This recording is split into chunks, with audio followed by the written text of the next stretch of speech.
Hello and welcome to Gauntlet. This is the Gauntlet Star Wars Saturdays. This is where the Gauntlet community, which is a worldwide group of tabletop role-playing gamers who, there are some physical spaces like Gauntlet Houston, which is Gauntlet Prime, that's where it all started. And then the rest of us all joined on when they said, let's go to the internet and play awesome games. The Star Wars Saturdays is a living campaign set in the Star Wars universe, where an idiot like me doesn't even use Star Wars RPGs to play RPGs in Star Wars. I don't know what's going on with me. It's crazy. Every month, I choose a different RPG. Some of them weren't built for Star Wars at all. Some of them absolutely are, or can fit the themes and ideas that we bring forth. I have played and I have run Star Wars World, which is a Powered by the Apocalypse hack just specifically for Star Wars. It even has Jedi playbooks and stuff.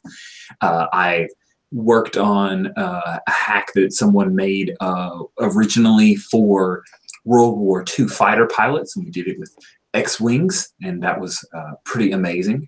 And that was a really fun bit there. And this month, we're playing a game that is not technically for Star Wars, but damn, it's close.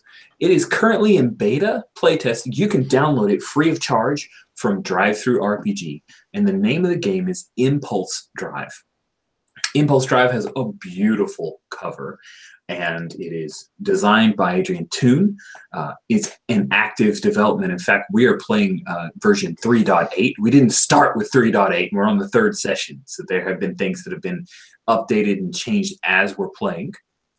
And Impulse Drive is built for stories like the Mass Effect video game series, personal fave, inspired by Farscape, Firefly, Killjoys, even Guardians of the Galaxy could easily be done with the Impulse Drive game. It's a Powered by the Apocalypse game, which means that we have specific archetypes or playbooks, and a few of them I've altered and tweaked with the help of my buddy, Max. Max, who has been in the first two sessions, and you'll notice he's not here today. He had some work stuff, and he unfortunately will not be able to join us for the last two sessions. However, as it always seems to happen in the Gauntlet, we lose one. Oh, one door closes, another one opens, or a window. Blaze climbed in through the window, and just like a thief in the night with his amazing cool sauce to come in and join us, and we'll get to know Blaze's character in just a minute. So Impulse Drive is a super cool game. We have a Jedi, because Star Wars, you have to have a laser sword person, but this is maybe my favorite Jedi that I've ever had in an RPG. I don't know.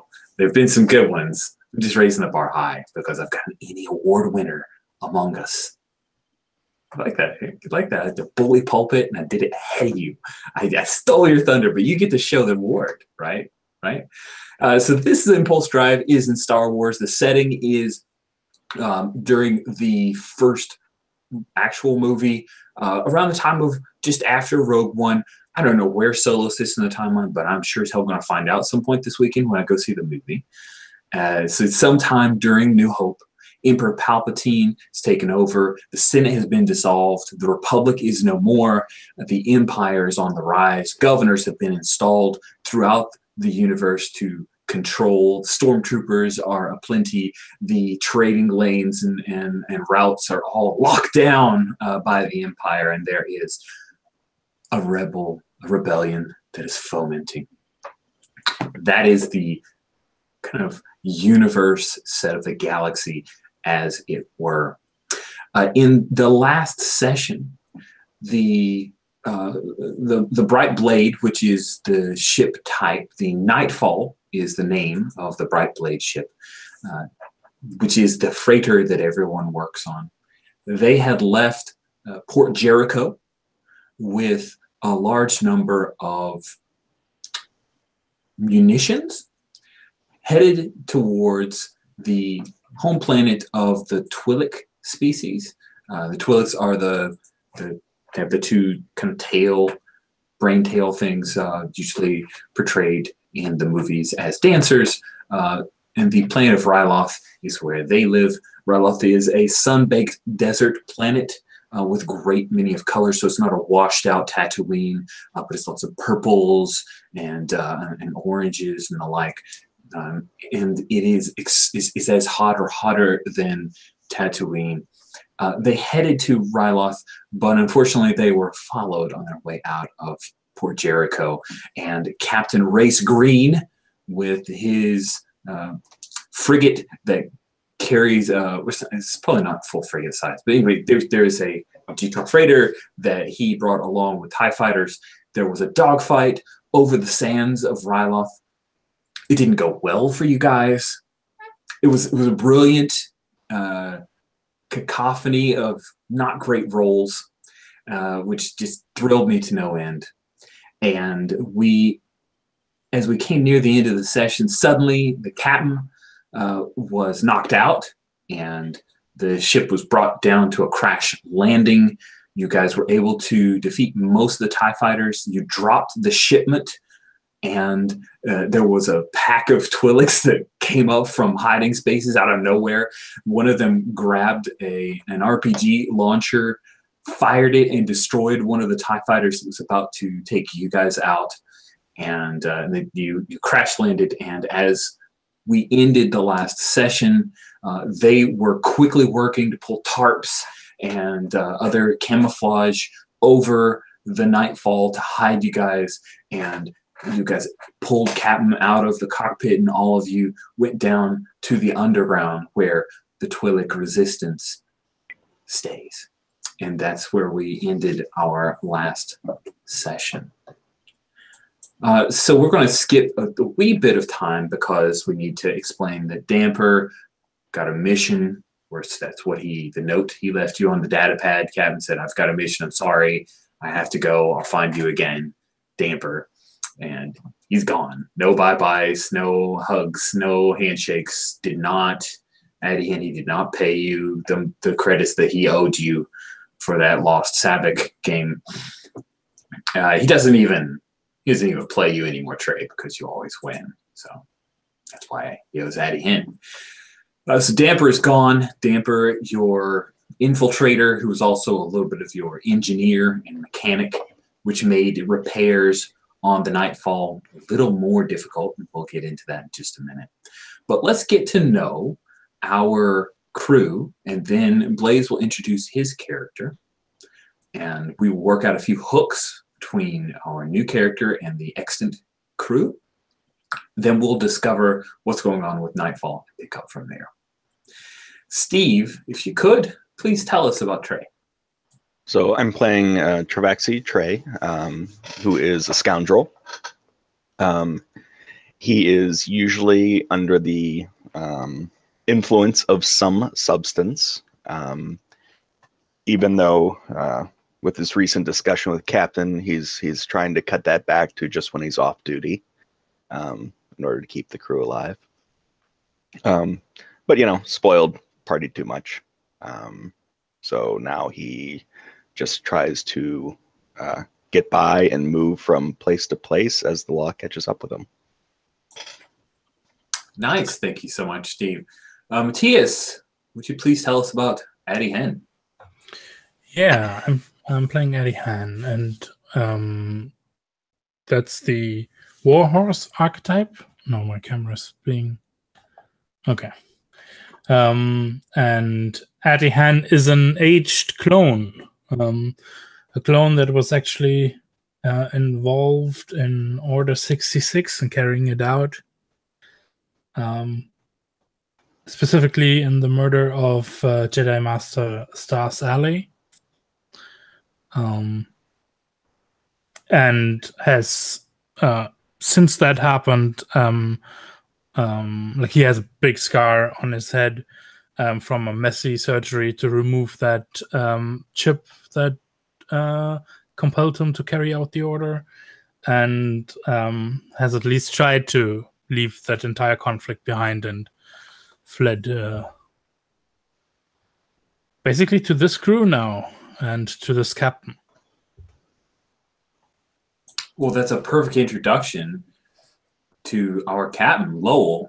Please tell us about Captain. So Captain is the captain. and she is not happy with how things have turned out. We got paid a little bit, but I'm betting that this rebel scum, isn't going to be paying us much more. They don't seem like they're in great shape. Anyway, Captain avoids the use of the F word on the ship or the J word. And despite that, she has a tiny baby's lightsaber up her sleeve from her time amongst the younglings. And she is rethinking a number of life choices at this point. That's the cap. The light shift is just the best thing. Oh, it's so good. Yeah, we do have like a damaged ship. Yeah. So that's a thing that happened. But it happens, right? So let's introduce, Blaze, if you could tell us about your warm and cuddly. I think you went with an Ewok, right? Is that right? That's it. I went with an Ewok. So Rourke Yarn is an anti-establishment bounty hunter. He prides himself at hunting individuals that like either people from the Empire or the Old Republic that are disgraced, that have done disgraceful things in other alien worlds. So he's like usually paid by like old tribes or old people or old groups that want to see like either colonial powers or anyone associated to that be brought to justice. So he hunts down and brings back the people that are like, pillaging alien lands and and such. And he's just tired. He's tired of seeing like entire worlds be like brought into another war by some other empirical power that decides that they need to rule the universe. That you'll fit right in. You are on Ryloth, which is the home planet of the Twi'leks. The Twi'leks have been declared a slave race, not unlike the Wookiee. And so as we begin there are like LEOs, or basically the law enforcement offices are being installed. There's a heavy Imperial presence, and really only out in the wastes are where the Twi'lek can hide. And when they do hide, a great number of them live underground, and they have very intricate cavern systems where they have historically lived, right, for hundreds of standard years. So we know a bit about you, at least your attitude, Rourke. Let's work out some hooks. So you've got a number of hooks, and let's try to assign at least 3. And then if the rest of you guys have some hooks that you can tie back to Rourke, I would appreciate it. So Rourke, I see you've copied a few hooks in. What are the ones that interest you right now? I think I'd love for I'm suspicious of everyone. I can't let a secret stay unknown. Oh no, wait, I didn't read that properly. Okay, I'm suspicious of everyone. I can't let a secret stay unknown. So that means that I can't let other people know of something that is known, or... That's a weird phrasing. The way I read it is you tell people secrets out loud because you hate keeping secrets. Oh. Or you try and get to the bottom of a secret. Yeah, I think that you're just that actually sounds much more active. Yeah. Tell him anything. Theoretically both, but yeah. Okay, well, let's go with the one of like, if you feel that someone's hiding something from you, you can't let it rest. You're that PI. You're the Veronica Mars. It pisses you off when you know someone's hiding something from you. I love that. It goes with the volatile nature of the character. Good. So that one is great. I'd love to have I'd love to have like a shared past with someone. So that's why I enjoyed we share something. I didn't necessarily want it to be a secret, but we share something that like that that must not be compromised. So my whole thing is that I'm maybe a and I don't want people to know that, and I've tried to eliminate witnesses to that in the past. Really? Badly. But maybe early days you saw that, and it was in a place where I had to kind of trust you, and that's part of the bond that A, I don't think I could take you, but B, didn't want to have to eliminate someone who seemed like they were decent. Oh, I like that quite a lot. Yeah. Nice. Well, you have That's some the first good one, stuff then, there. right? Yeah. What's the next one? Okay. All right. I mean, this is the share secret one. Yep. Yeah, that's Captain should be your first hook there. Captain and I share a secret that must not be compromised. Is that cool? Yep, that's cool. All right. What's next? I mean, I can see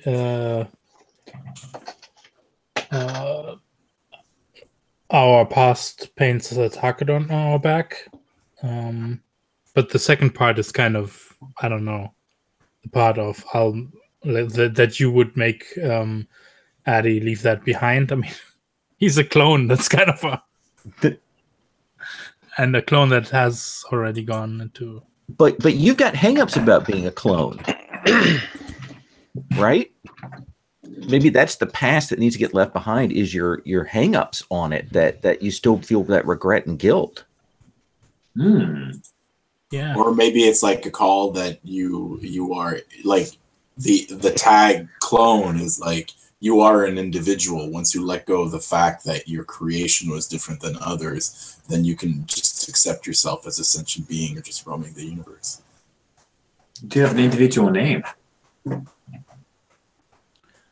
Yeah, I do. Yeah, that can work. But what I find interesting about it is what we were involved in.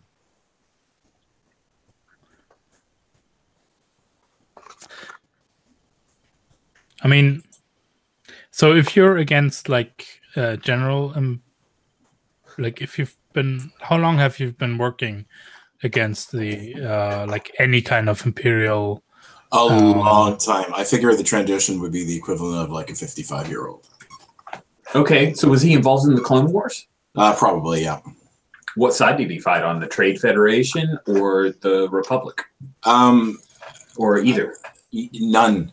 It would be on a case-by-case basis. So if the Trade Federation, if they sent their robot armies to take out some planet because they didn't want to sign a treaty, then I took them back to fairy justice. But the same thing for the Republic. Both sides are giant Imperial factions. So in a sense, money's good for everyone, right?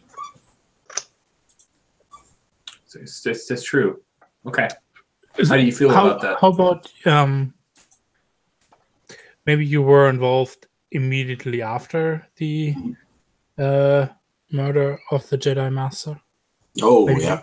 You helped me like go rogue, right? Oh my God. You could have been the bounty, and then while I was bringing you back, I found that like the best way for you to be redeemed would be like to live your life instead of, or you could have been, oh, that's even better. You could have been found. So was the Jedi Master like an alien of some sort? Yeah, she's the one in the third in episode 3 on the speeder bikes where the two drop back. Yep. And I think one of them is canonically named, right, Richard? And yes, one of them is canonically named. The other one isn't. That's your guy. And the other one is Patty. So I've got an idea, and it might be really interesting. So when I brought you back to her family, they wanted justice, and essentially what they wanted is retribution, that you would live your life with some of her values. And so it's like, and so part of the reconciliation process of this would be like it's left an imprint on you for the rest of your life. Yeah, and that explains why I'm so enamored with the captain that I have. I'll protect the captain from anything, even themselves. That's dope. I like that a lot. Wow, that definitely puts an interesting twist on Adihin, but yeah, that's cool. That's interesting. Cool. Good. Any other hooks to work out there, Blaze? One towards Trey. I see one that seems like it might fit in. Which one? Which one is that? The one that says, oh, well, yeah, we gave that to Addy. But his past, Trey's past is pretty terrible. So, Yeah, it's not that bad. What? That's true. Not that bad. Sorry. I put Addy. Oh, no, that's not what I wanted to do. It was, wait. Yeah, no, Addy. Yes, Addy is the clone. Okay, yeah. That's the one we wanted to do, right? Yeah, that fits really okay, well. Perfect. That could also tweak for our main man Trey, but let's see. So what do we have with Trey? Well, you could always make one up because, you know, my family is still highly involved in the Imperial logistics. So they do, you know, they're like the civilian, you know, arm of the military of fleet supply, you know, building capital ships, that sort of thing. What if it's something like super exciting? Because you're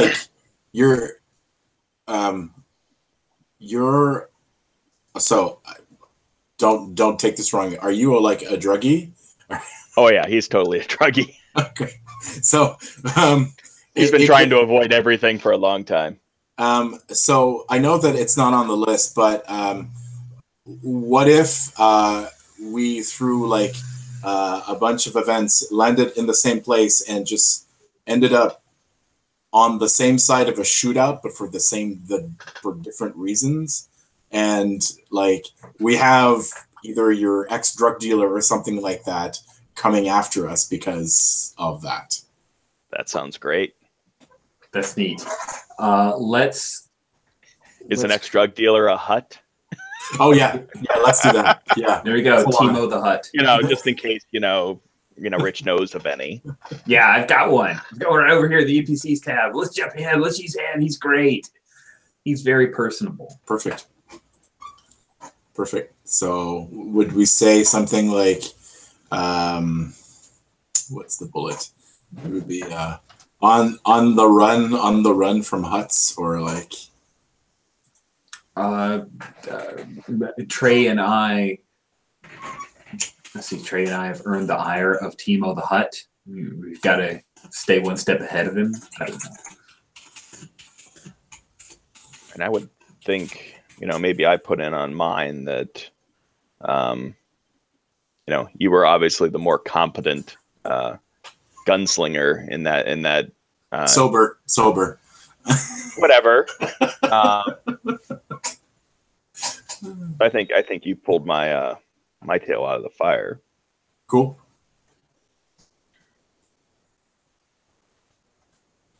I added one to mine. What's that? For Vrok. Yeah. So I had one that I hadn't used before that I put in, and I put in Vrok's curiosity isn't tempered with caution. I'll make sure they don't get us all killed. Yes, that's fair. Because now my character is kind of reckless, but she doesn't stick her nose into things. She'd like to not get involved or hunt down. She's not curious. So that kind of curiosity and that desire to find things out, I don't have that. So, you know, I have my own kind of recklessness, but that just seems dopey to me. So I just stay out of the shit. I'm like the honey badger of subtlety. Yeah. So that's what I took. That's great. Nice. Cool. So everyone have bonds back and forth. Are we good with our bonds? Yep. Sorry. Hooks. Sorry about that. Blaze, there's one last character creation thing. I know that it's a few different steps, but if you take a look on Creation 2, you get access to a background move, which is your work ethic. You can either be a lawkeeper or a bounty killer. Those start under the bounty hunter part on row 35. Yeah, 35. So if you choose that your work ethic is lawkeeper, then you're a member of a system-spanning independent organization working to enforce law and order in a lawless galaxy. When you deal with agents of system law, you have advantage. That one's going to be tough because that means you work for the Empire. Or you can be a bounty killer. You're a free agent taking any contract that pays well enough, no matter who the money or credits come from. And that one, if you intimidate a criminal for information, you have advantage. I'll take bounty killer. Cool. You can just copy that out and drop it under your moves. And to tidy things up, I'm going to hide Creation 1. Creation 2 I'll still keep active because that's where you can see your advancements. All right. Good deal. Now, let's talk about what's happened. I'm going to say that because Damper took off on you guys, it set you back on getting repairs. If you head to the Maps tab, just to give you kind of a general idea, starting on row 122 is a cool map that I like, so I'm using it, and it is that map itself, actually a significant portion of that is located underneath what appears to be a large rock outcropping. Right, the kind of thing where it's almost looks like a mountain fell over onto its sides. There's a long slope of hardened clay that sits on top of this.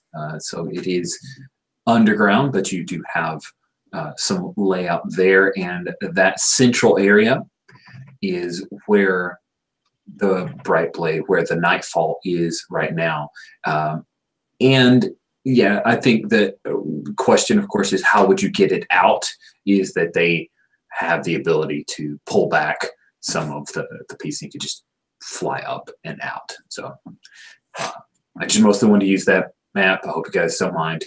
I paid money for it. I like it. It makes me happy. So squint and say that it works, and that will please me greatly. It has been a few weeks, and I'm going to say that the Nightfall is nearly repaired. Captain, what is one? Is it a cosmetic bit that's left, or is there a particular system that is still a bit on the fritz? Oh no! If it was cosmetic, we'd be out of here. So it is definitely that we still have to get that plating reset on the front, where it got blown out and I got hit at the end of the last session. And that requires a certain kind of bonding agent to get us that view screen back in place. Cool. So I'm going to say that she can fly, but she's not space worthy at this point. I like that. Yeah. You really don't want to go like play chicken with a TIE fighter because I also don't want to go too fast because if the wind pressure blows that in, the panel will come off and smack me in the face. So I want to be real careful about that.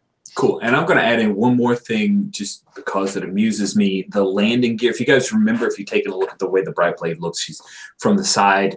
The cargo actually is like an elevator, and you lower the actual base part of it. If you guys remember, there was a huge, one of the hydraulics, you've had to kind of, I've been told that jerry rig is not a pleasant term, so I'll just go, you've had to rig it to make it work. And so it's extremely loud.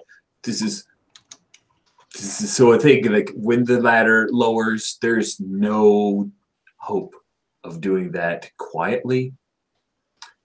So jerry rig is okay? Yeah, they're interchangeable terms, but the jerry rig comes from certain kinds of I think World War II phrasing.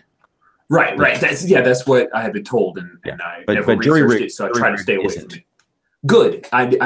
needed a synonym. Thank you, Lowell. So you guys have jury-rigged a. It's like now I have to specifically say the U to make sure that I feel comfortable with myself. Anyway, so you guys, it doesn't look the same. You've got one hydraulic. It's like you guys have seen these huge hydraulics before, like where it's like a bright silver in the middle, and then there's the housing, right? And you keep it, it's nice and well oiled, and it works just great. On the right-hand side, it's like you could almost lift an umbrella with it. It doesn't look good at all. It's really loud. It creaks.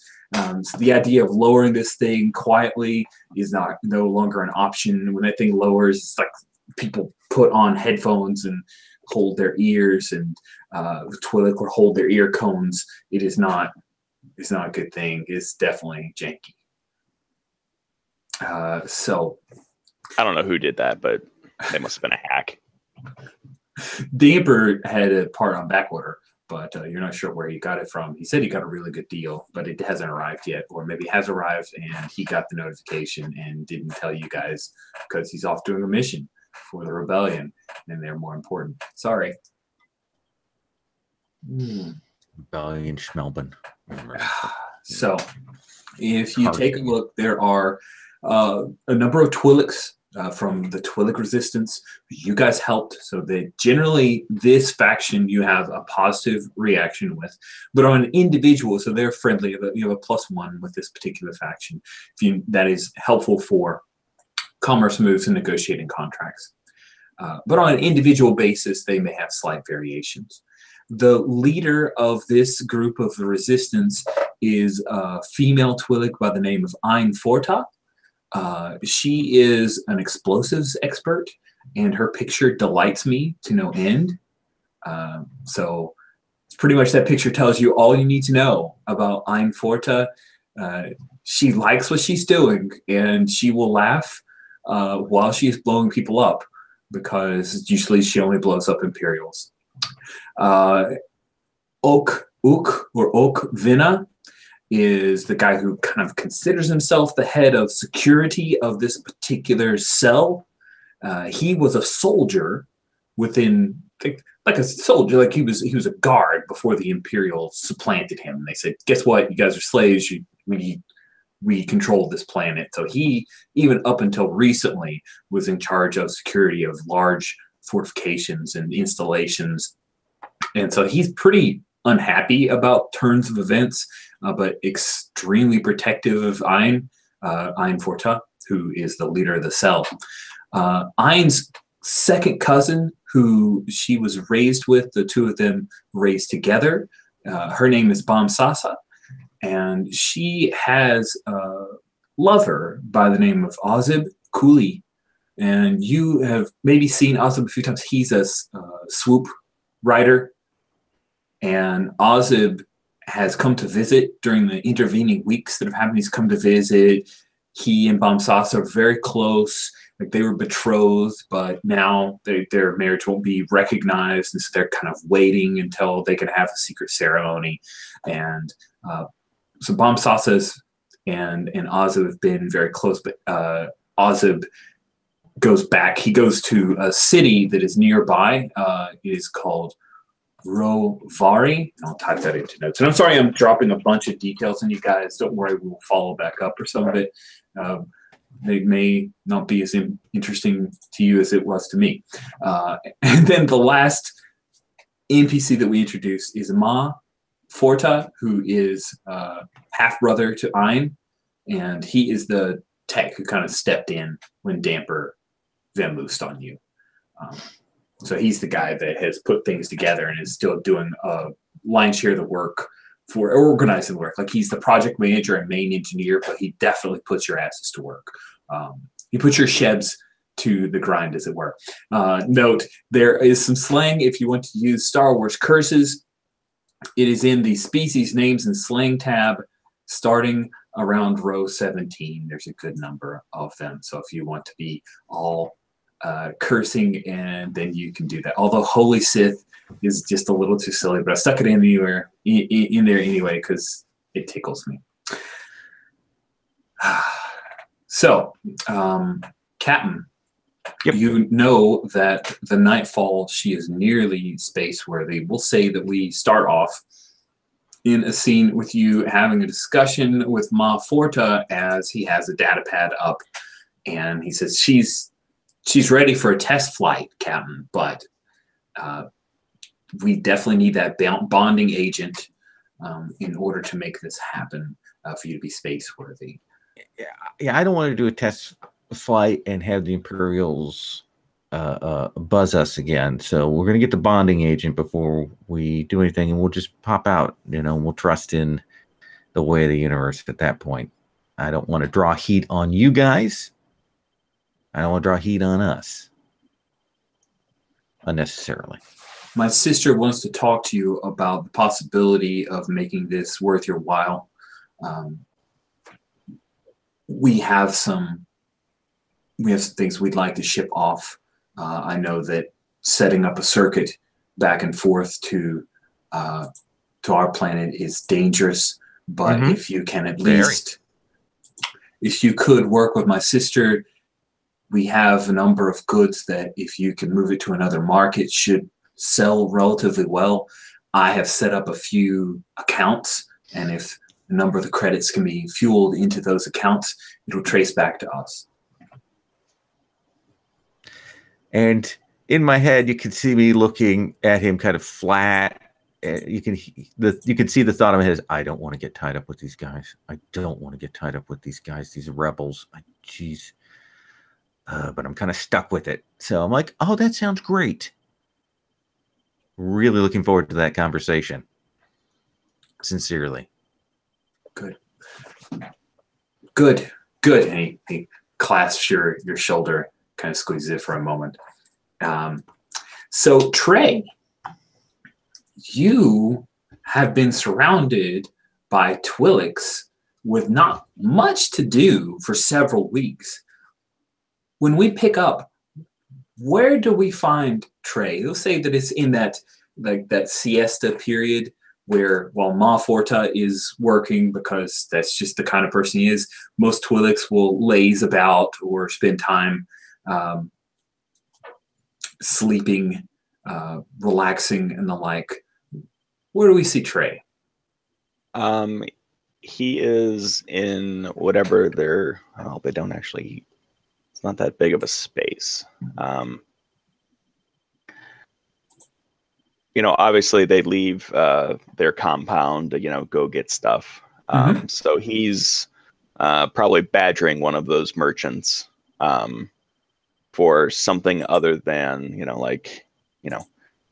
you have anything other than this weak spice that you guys call spice? This real stuff is just horrible. Oh man, you're insulting real? Oh my god, that's gorgeous. That is lovely. So we'll say that Rasasara is the merchant who heads out, and he does a circuit where he'll bounce out to Rovari, pick up needed supplies, then he'll go off to visit some family, and then circle his way back to this hideout, right? So that's the circuit that he works, and he's got a couple of pack mule type animals, but they're alien, so they're CGI and they look cool and different. And he's different from you, sir, have a problem. I know, and this spice is not taking care of that problem. I have the creds. Can't you find something? I'll see what I can do, but that is highly illegal. The stormtroopers. The stormtroopers, they do not like that kind of. There are only a few dens left. They have been breaking it down the doors and arresting, taking people into custody. Very thin line for our people now. Such things are too dangerous. You look like them. You go into town. You can get whatever you want. I'm sure. Get a speeder.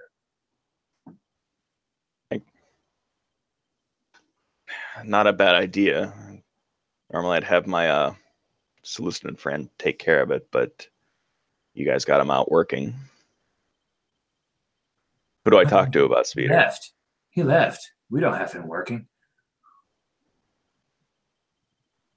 Sure. Actually, he I'm left going to the planet. He's no longer on Dryloth.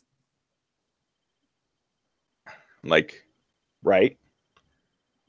I mean, according to what he told us, you had him doing something, but right. I'm sure he doesn't exist. He reaches up and he kind of just rubs his leg as he's listening to you. I'm like, just tell me where to go in town. I'll take care of the rest. Seediest place to go. Spungos. Yes. Spacer bar. Not many Twi'leks there that don't have to dance. But lots of good stuff to pick up there. Mostly stim, but others. Hallucinogenic.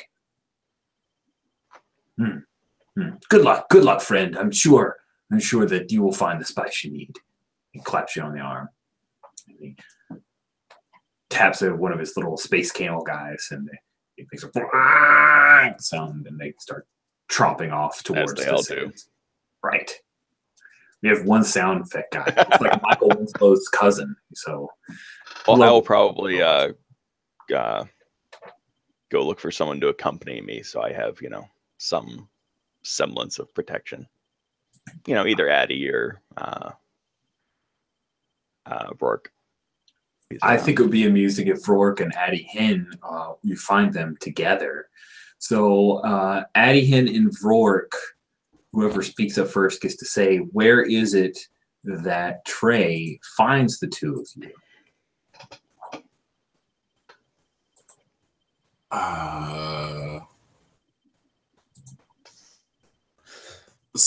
Wait. Okay, go ahead. Go. I think it might be that we're somewhere tangled up in the depths of the ship, like trying to optimize, repair, like something that's like secondary, and like having like a discussion about how to actually do it properly. I suppose we're like, neither of us is an expert in this, but our mechanic left, so, and we know this is gonna cause like maybe a bad rumble when you're in hyperspace, and it's gonna be super annoying if we're traveling like that. Nice. You got a control panel open, and they're just this like nest of wires are all hanging out with little connections. And Addie could be reading. You could be reading the manual, and I'm telling you that the manual is wrong. To plug these wires together. And I'm half inside of it on my back, right? And I've got it like lying backwards, pushed up against whatever, and trying to. And you're like commenting from the outside, so we get you nice on camera. You're a Trandoshan, man. Like you can't. You're not made for wire work. You've got like these massive meat sausage fingers. Yeah. These 3 fingers, they don't do anything. They do certain things real well. They kill, but they're not good at like putting things back together. Well, it does say here that the coupling needs to be thrice insulated, but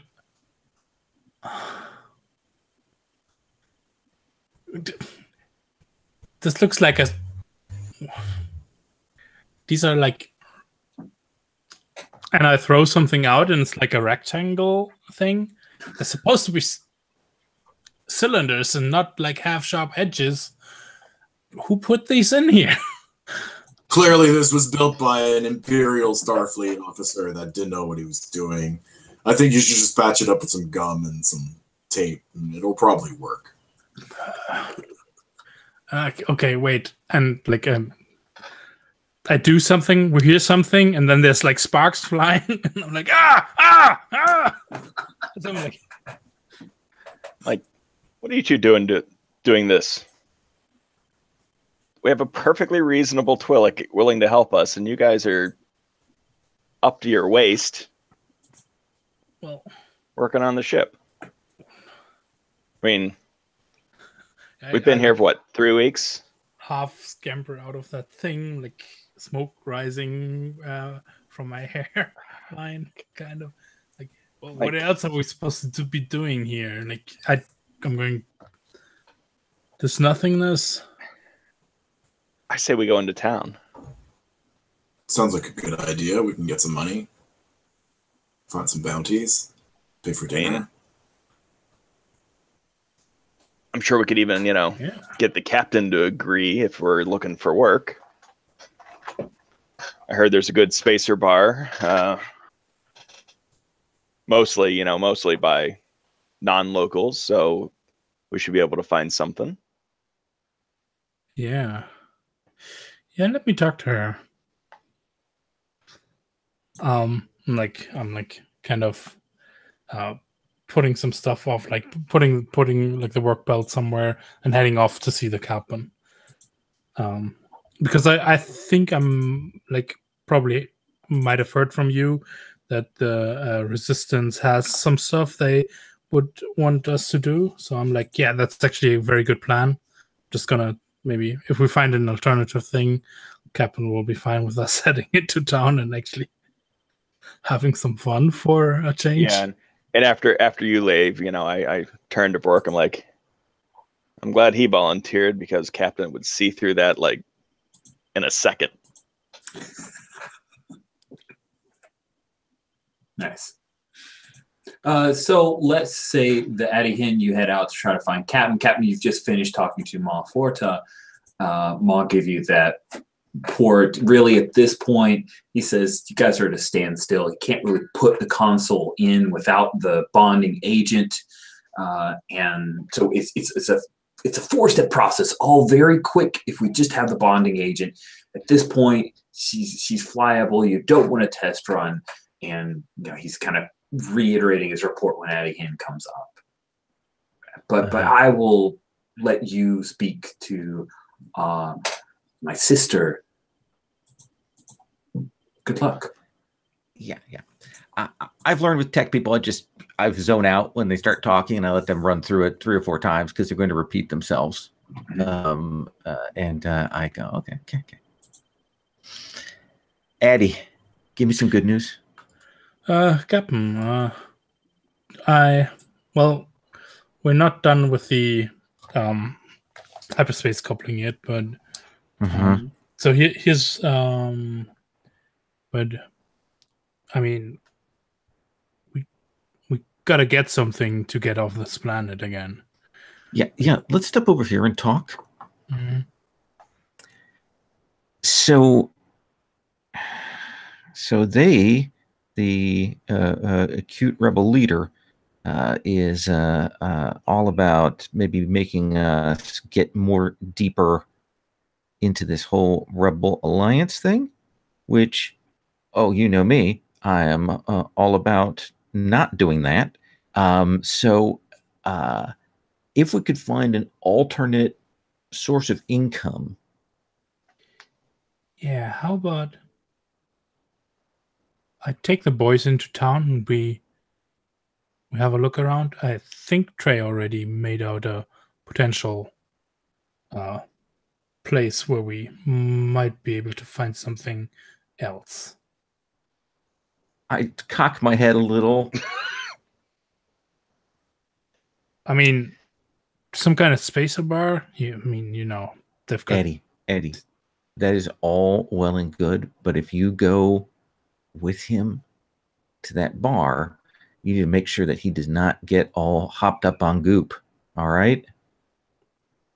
Yeah. I mean, I'll watch over him. I'm going with you though because I need to go and find this bonding agent, and I've got it all. I had them all write it down for me what I need. So I will also be heading into town with you. So I think this is going to be a marvelous expedition.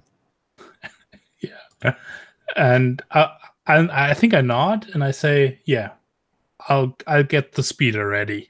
Yeah. Is Rourke is in on this? Rourke is in on this. Okay, I'll say, you might have Rourke look and see if he can find a job that we can help him with. Maybe just enough creds to help us. I'm sure we can find work. If there's a spacer bar, there's work. But here's the thing: we want work that's not too loud, that doesn't put us at odds with the rebels, and doesn't necessarily put us directly at odds with the Imperials.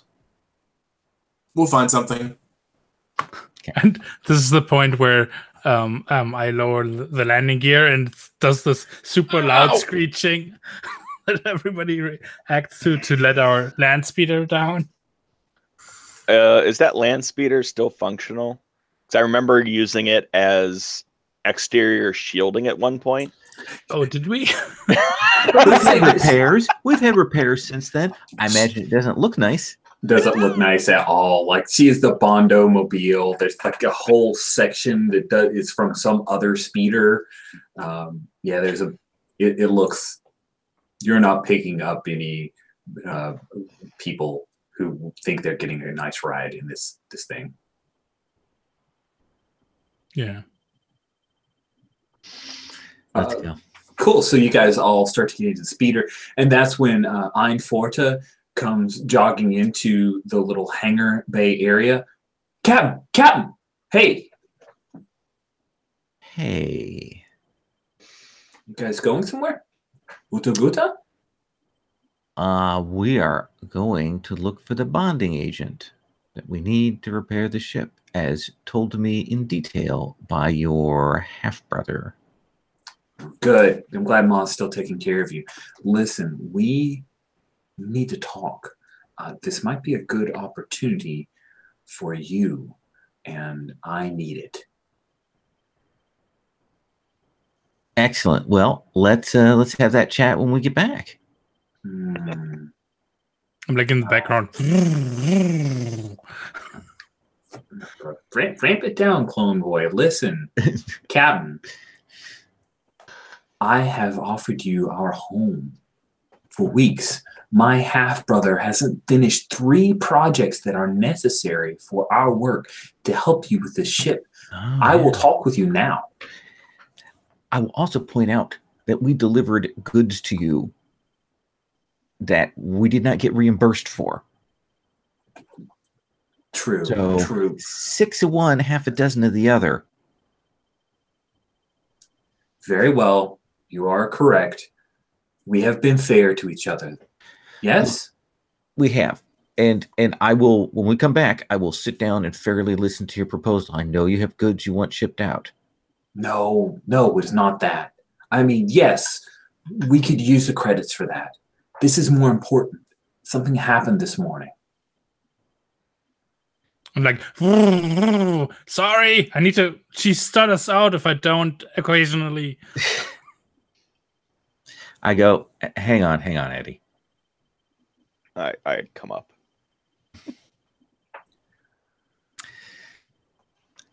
I'm only asking what happened this morning because I fear that it will cause some problem for us. What happened this morning? Ozub Cooley, the swoop rider. You remember him? He's been in and out a few times. He's not really part of our work. He said a few things against the Empire. He was arrested earlier today. Bamsasa's out of her mind. I'll break him out. But then he's too hot to stay here. I want you to get them both off planet. Like I forgot to put a bit of gas on the battle.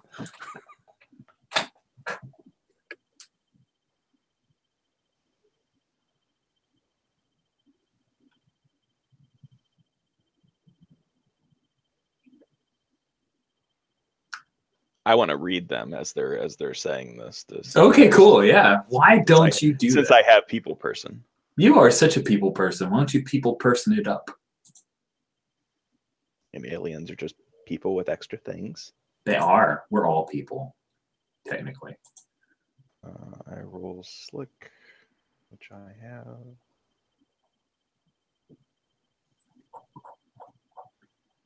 Your slick is a +1.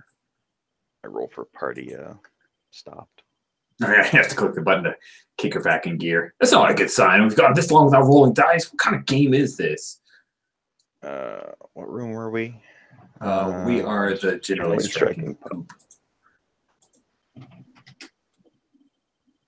And I get a 5. Excellent. So the good news is that you get an XP, which in this game is called an XP. And according to People Person, I have disadvantage on going to interact with them until I gain their trust. Oh.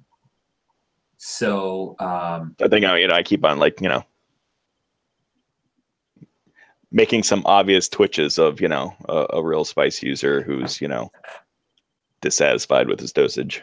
Sweet. How could and so you need to answer this one honestly. How could Ein Forta get you to go along with this plan to help her cousin and her cousin's lover? I mean, she could earn my my willingness if she mentioned something that he was a courier, he had contacts. There was other drugs involved. Something in the criminal element. Cool. That would give me hope that there's actually something good on this planet. So, Captain, you're going through the head down. I can't believe she's throwing this out. And Ein scans the others of you because the speeder just died. You didn't keep it idling long enough at him, and she says, listen, there could be a great deal of profit in it for you. Ozib was involved in some very, very fine spice trade. I'm sure that he'll have some with him. The only reason sounds great off planet, Captain. The only reason I'm going to do this is because Swoop Jerk has seen us and knows that we're here. And I would prefer, since we've had some interactions with him, that he be removed from Imperial custody so he doesn't talk about us. She points at you and says, do not. No disintegrations. Don't kill him. If that's what you're after. Nope. That is not what I'm after. All right. I'm trusting you with this. And we're doing the right thing. She loves him. Sure, right thing.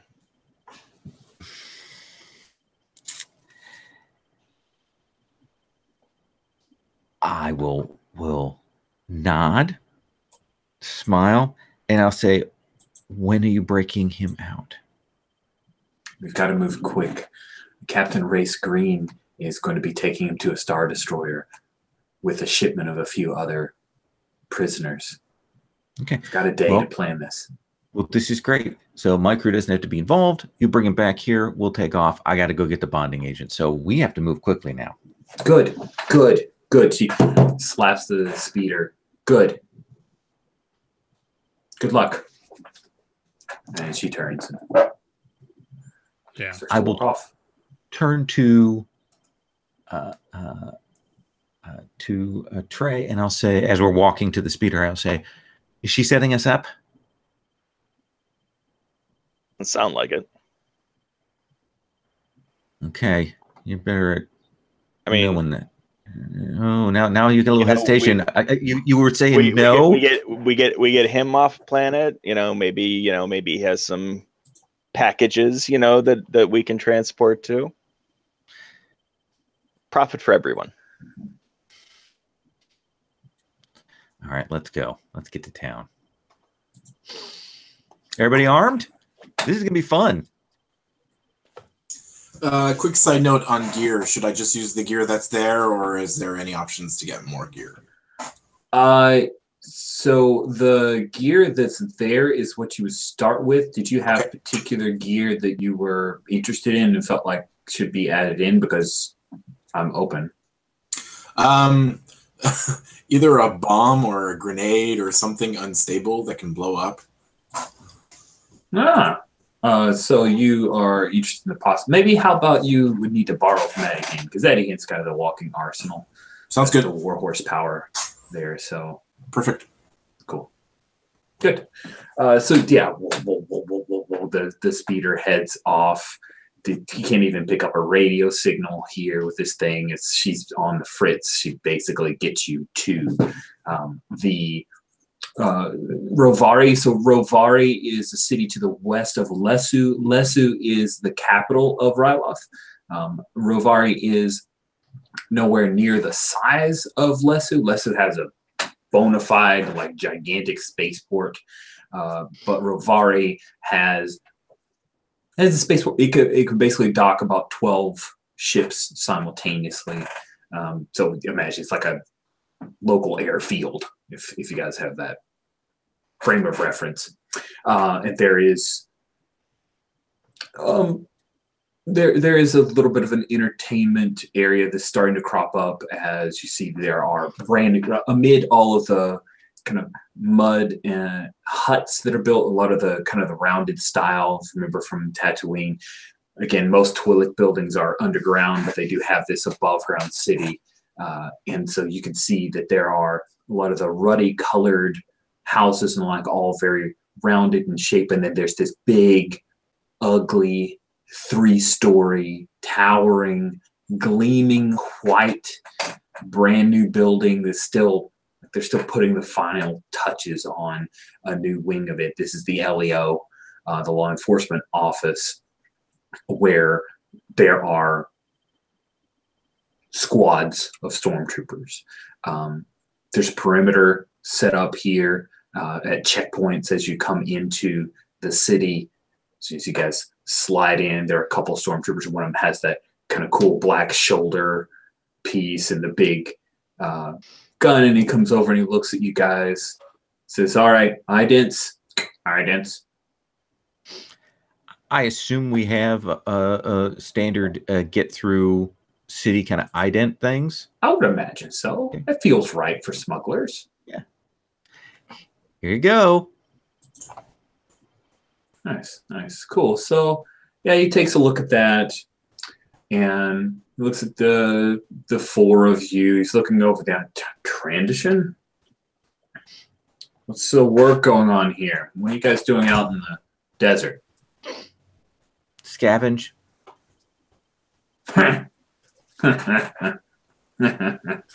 You probably didn't find Poodoo out there, huh? No, we heard a ship went down, so we were hunting around. Didn't find anything. He calls across to the other guy. A bright blade? Yeah. He pulls up a data pad and he shows you the Nightfall. I go, I thought it was supposed to be a frigate. No, it's just a freighter. Are you carking me? There are bounties out for the crew. If you find any scrap or any members of this crew, you bring them in. We will pay you credits. Look, Ooh. Like 2,000 credits Wow. for the captain of the Nightfall, and 1,500 credits for any member of the crew of the Nightfall. Do they have like picture identification of the crew? They have this like really fuzzy picture of what maybe could be Trey, but it could be a girl. Good. We're good. And for some reason, an IG-88. We're not sure. Oh yeah, that's right. We've got our little. I say, wow, 2,000 doesn't seem much for an experienced, dangerous person like that. Well, it spins well here, ma'am. That's right. That's right. Imperial inflation. Okay. We're gonna go now. Carry on. You guys head in. You head past the LEO. There are literally stormtroopers that are marching out and doing a roundabout. There's a bazaar set up here. It's very open air. There's a central area, and then like this water, what used to be a water fountain, but there's no water in it anymore. It's just kind of this open area where people congregate around, trade fruits, vegetables, foods, and the like. And you see there are a few Imperials mixed among them, and they're sure enough kind of butting up against the bazaar, and also this back towards the spaceport is a big sign. neon. It says Spungos, and it says in a few different languages as well. The bonding agent, Ma Forta said that the best place to pick up that bonding agent, there is a mechanic, engineer, supply shop that's here in the city, and you can pick that up. The person who runs it is actually a Rhodian by the name of Nikub Reven.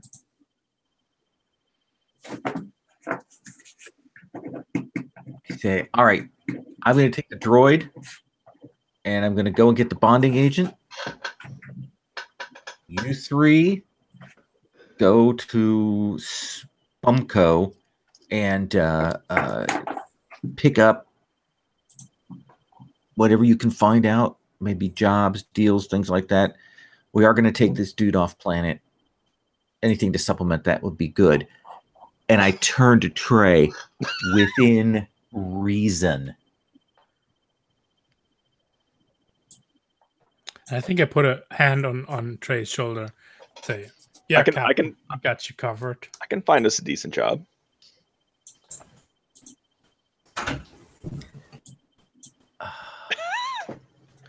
And don't worry, Captain. I'm on the clock. Okay. Good.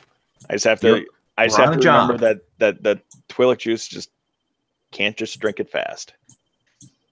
Fair enough. Vork, I'll kind of turn to you and I'll say, if you can find out what they know about us, you get the bounty background stuff. If they've got bounties down on us, I want to know who's hunting us and what we should be worried about, okay? I'll stick my nose everywhere. Something will come out. I'm not even going to touch that line there, bud. So I'll just do that. I'm going to get my little cloak up, even though it's super hot out. But people wear cloaks in Star Wars all the time. And no one thinks anything of it. So I'll say, all right, we'll meet back here. We got the comms. Give us a signal if something goes wrong. No problem, Captain. And I think as we walk off, look, I still have my hand on your shoulder, Trey, and kind of lean in a bit and pull the shawl down from my face, like the nice, like a sand colored or whatever the sand in the nearby desert colored it is, right? And I say, you go and get what you need in there, but like safety indulgence for later, all right? I told Captain I'm on the clock. We have an agreement. I mean, I'll find whatever I need and save it for when we're in hyperspace. Get you. Give me a little something too. I nod. I'm like, I'm sure they have just the thing. Nice. Cool. So with the two of you guys breaking up here to head, one question before I make that statement. Rourke, are you imagining that by checking on bounties and like that's something you can do at Spungos, or is there like a small bounty hunter office? Like, you tell me, how does bounty hunting as part of this organization work? I prefer that it was done in a small office. Like, I'm sure there are bounty boards everywhere. It's just that when you're a professional bounty hunter and you're part of an agency, you have the perk of actually seeing, like, either getting the first crack of like 24 hours before things come out in a non-public setting, so that not everyone is jumping on their ships and then flying out. So I'd assume that there's like either a small office or even like an option in like private like comms booths somewhere where you can touch in your code and you see the things. And I don't know. Yeah, I'll say like private office. And when you get there, there's like, depending of the population of like bounty hunters in the region, there could be like 10 people in the room, or there could be like one person in the room. Who knows? Maybe it's a lonely planet and there's an office and no one ever checks it. I don't know. I don't know how population works here, so we'll figure it out. It's good. Okay, so you're heading to the bounty hunter office, which I'm imagining is near the spaceport itself. Sure. Not far from Spongos. Trey and Adihin are headed into Spongos, and Captain is making her way to Niku Rivine's junk shop, as it were. Good. Let's take our break here. About 5 to 7 minutes. It is 2 minutes till the half Tinder for bounties. That's hilarious. So it's a minute till a half past. So we'll meet back up at like 35, 36 after. Okay. See you guys in a few.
So I got this Dove chocolate that is a dark chocolate, but it has peanut butter in the middle.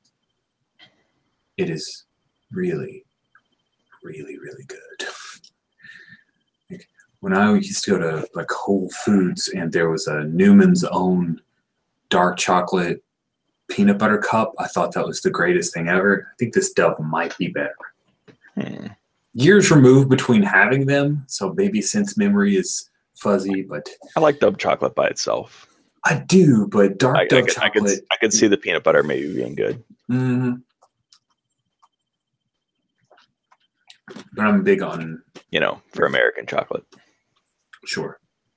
I have had Belgian chocolate. It's amazing. Dove is obviously much closer than, Hershey's, so. I guess it's been 4 years, going on 4 years now. There was a group of folks from RPG Geek who were watching a game that I was broadcasting on YouTube, and we ended up chatting back and forth, and they asked me to run an Apocalypse World game for them. And I did. And it was really, really fun. It was 5 sessions, and they got together as a group. There was 2 in Norway, 2 in Belgium, 1 in Holland. And they sent, like, one of them's an artist. He made a card, like, drew some art on it. Then they mailed the card back and forth between each other to get everybody's signature. Then sent it to me with a box of Belgian chocolates. Nice. Wow. Those chocolates are so good. Yeah. So good. Did you end up running that thing on the PbtA service, or was that? Ran it last night. How'd it go?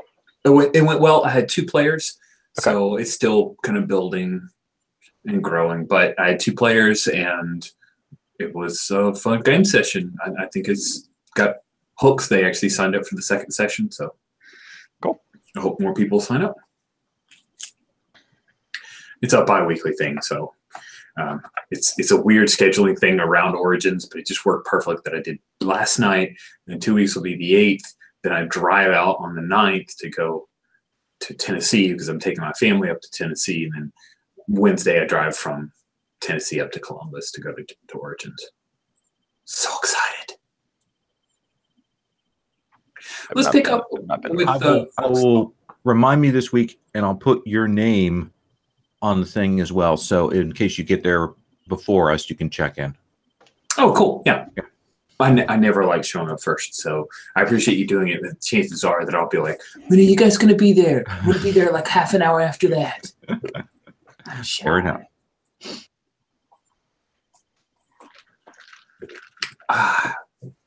Let's pick up with Spongos. Blaze can join us. We'll just jump to Blaze when he's able to rejoin. So the front entrance to Spongos is like a mixture of like graffiti that hasn't been painted over. It looks pretty recent. You can actually see there's a flickering video slab with the name of the establishment on the outside, and the panel door to the front has been battered. And it looks like maybe somebody's head was slammed into it a few times. So you head in, and we actually have to hit a button, press a button for the door to open up, and kind of slides, and it wobbles a little bit at the end. And so Spongos is a bit run down, is not in the best shape, and even though there's a large Imperial presence here, it doesn't seem like that has increased the number of people to come to Spongos. There's an open space about 10 by 15 feet. That's the entry lobby of the bar. And if you guys take a look in the maps section, I actually have a cool little layout. Not that we're going to do grid map or anything. Maps help me have an idea of a layout of a space. But starting around row 96 is a pic of Spongo's bar on the maps section there. Okay. So about 10 by 15 entry lobby of the bar.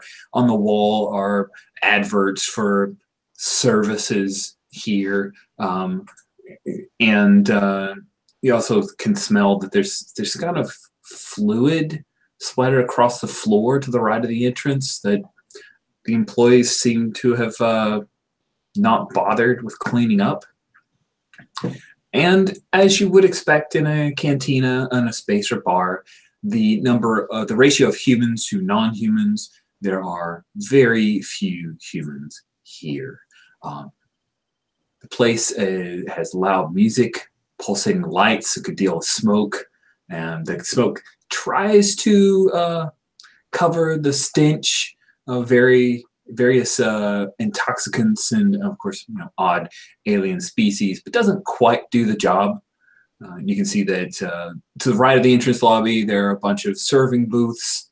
Lots of patrons are there, occupying those booths, looking at each other, talking. A lot of intoxicants flowing and the like. And you can see that also another feature, there are 4 Twi'lek dancers. There's one kind of feature dancer. She is in the central section there. You can see number 6. Number 6. And I put that wrong. So let me put a 6 instead of a 5 because I can't count. Wait, let me hit the num lock button so the 6 is on narrow. There we go. All for you guys, high class.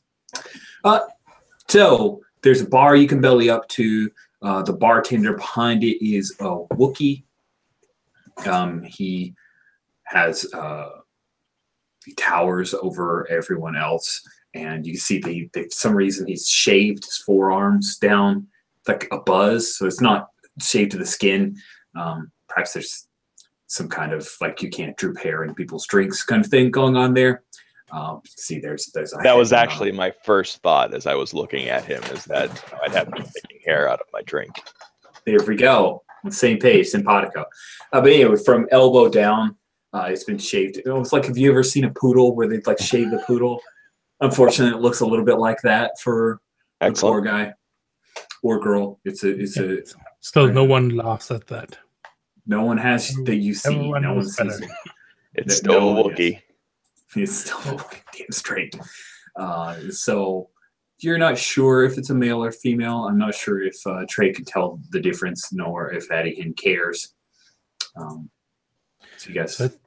I think as we come in, I let Trey take the lead, and I'm just gonna do my thing here, which is playing the part of, as I've done so often for the captain as well, like slightly behind you, like taking in some more rigid military posture, and just making you more important, and you can be in contrast much more casual, as you obviously have some muscle following you around. Bodyguard pose.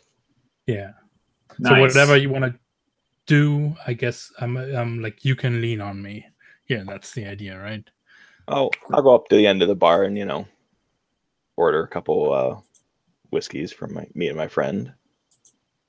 Cool. Sorry, I'm gonna try and look over things to see like who the players are in the booths, that sort of thing. Awesome. I think then if you come in, Yalka is the name. Yakar is the name of the Wookiee. She is a female. You can tell from the tonation of the voice.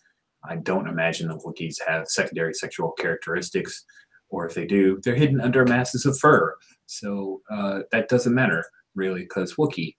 It sounds like you want to maybe scope out the area. Yeah. Yeah, that sounds appropriate. Sweet. And you do have a bodyguard that you can use to lean on you to give you advantage if you so wish. Do you want to do this here already, or do we want to save that for like the next action? You can do it as many times as you want. That is really entirely up to you. Do you wish to, help point out things as I'm, scoping out the bar? Well, I'm more imagining like the way I'm helping is no one wants to draw trouble with us, and I'm less scoping out here then. Correct. We can use that as a follow-up then. Yeah. Okay, cool. Well, just go ahead and roll with Slick then. Calculating, sorry. Calculating. It's calculating. That is a 10. Yeah, you are really good at calculating. So, who's really in control here? Who is really in control? That is a great question. So as you scan over the place, you see coming back from the back area is a verpine. A verpine, those are insectoid type creatures. They are bipedal. Then you can see a picture of them in the species names of slang. They're usually green in color. They have those weird kind of segmented antennae that scope back. And that verpine comes out from the back area, and there's just a way that they look over the place. There's a demeanor that they have that says they're in charge. It's entirely likely that Spungo's any contract that's negotiated here, this verpine will get a kickback on it.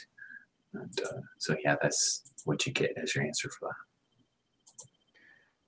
What here will give me an edge? Nice. What will give you an edge here is if you appear to have money, of course it's going to give you an edge. If you are able to make friends with a verpine, that will give you an edge. Also, if, say, you gave lip to the unsavory transition that is located near the booths, sitting in front of one of the Twi'lek dancers, it appears that he has taken over a booth and probably not paying much of a tip towards that Twi'lek dancer, but she's doing her job. Okay. And I'll go with what here is not what it appears to be. You recognize the featured dancer from your time at the cell. Either she is planted here or she actually works here and heads back to the hideout where you go. She is a red Twi'lek. Okay.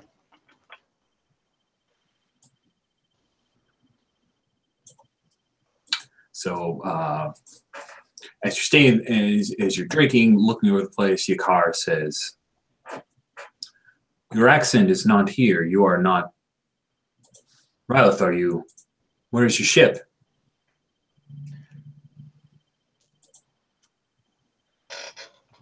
That's not important. Sorry, who was asking that? Oh, sorry, Yakar, the Wookiee. Yeah, bartender making conversation. Oh, it's over in the yard. Just getting some repairs and refuel. Like and I had the Twi'lek, I'm like, I like the local scenery.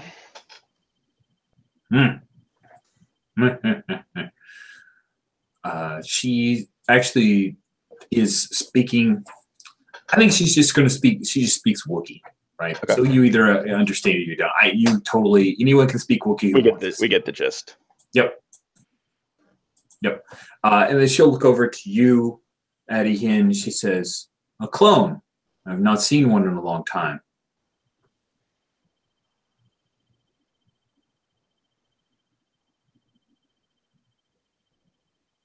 She looks right at you, Addie Hin.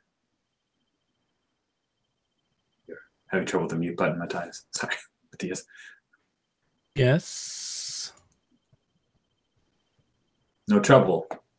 There we go. Now, everything froze for a moment here. Oh God, I had that happen last night during a game. I was like, I couldn't. It was just black boxes. I could hear people, but I couldn't even see. It was Exactly weird. like that. Thanks, Chrome. And Addie goes, "Well, count yourself lucky." Nice. She serves up here's some swill. Clones like this I use to clean the bar. And I take it like she hasn't said anything and down it. It is akin to rubbing alcohol. Like it will dry out your insides. But you can take it if you want to look like a badass. Yes. Yeah, I will. Keep your cool. Keep your cool. I think if you pull this off, she's trying to shame you, right? She's giving you effectively rubbing alcohol, and she wants to see if you're badass enough, because she's a Wookiee and they do that kind of stuff sometimes. Let's do this. That's a 4. That's a 6. That's a 6. Yes. Nice. So you down it. It makes your eyes water a bit, but you're able to keep it under control. You don't embarrass yourself. She leans forward and she says, I don't like your kind. I'm watching you. You cause trouble. I've got a bowcaster. I will kill you. That's good. I'm only here for my employer. And I look at Trey. You still take orders then? Once a clone, always a clone. And I meet her stare. And I think Trey's just oblivious to this as he's looking into, checking out the Verpine and the Twi'lek. And awesome. Aquarin at the bar, he slaps the bar. More drinks over here, more drinks. Yakar, she breaks the stare and heads over and goes back to her work. Verpine comes around and says, oh, new people, good, always good new people. You good? Oh, you look... Yeah, fine place. Although, it's a shame someone's taking up your prime spot there. Mind if I go over? Perhaps you can join me later. He does. The Verpine, they don't have the ability to do facial. It's like they have no expressions, right? But it nods its head and clicks a little bit in a pleased manner and says, yes, that would be a problem I would not like to continue. And I turned to Addie. I'm like, back me up. Yeah, I just need the turn of your head to follow. Step in line behind you.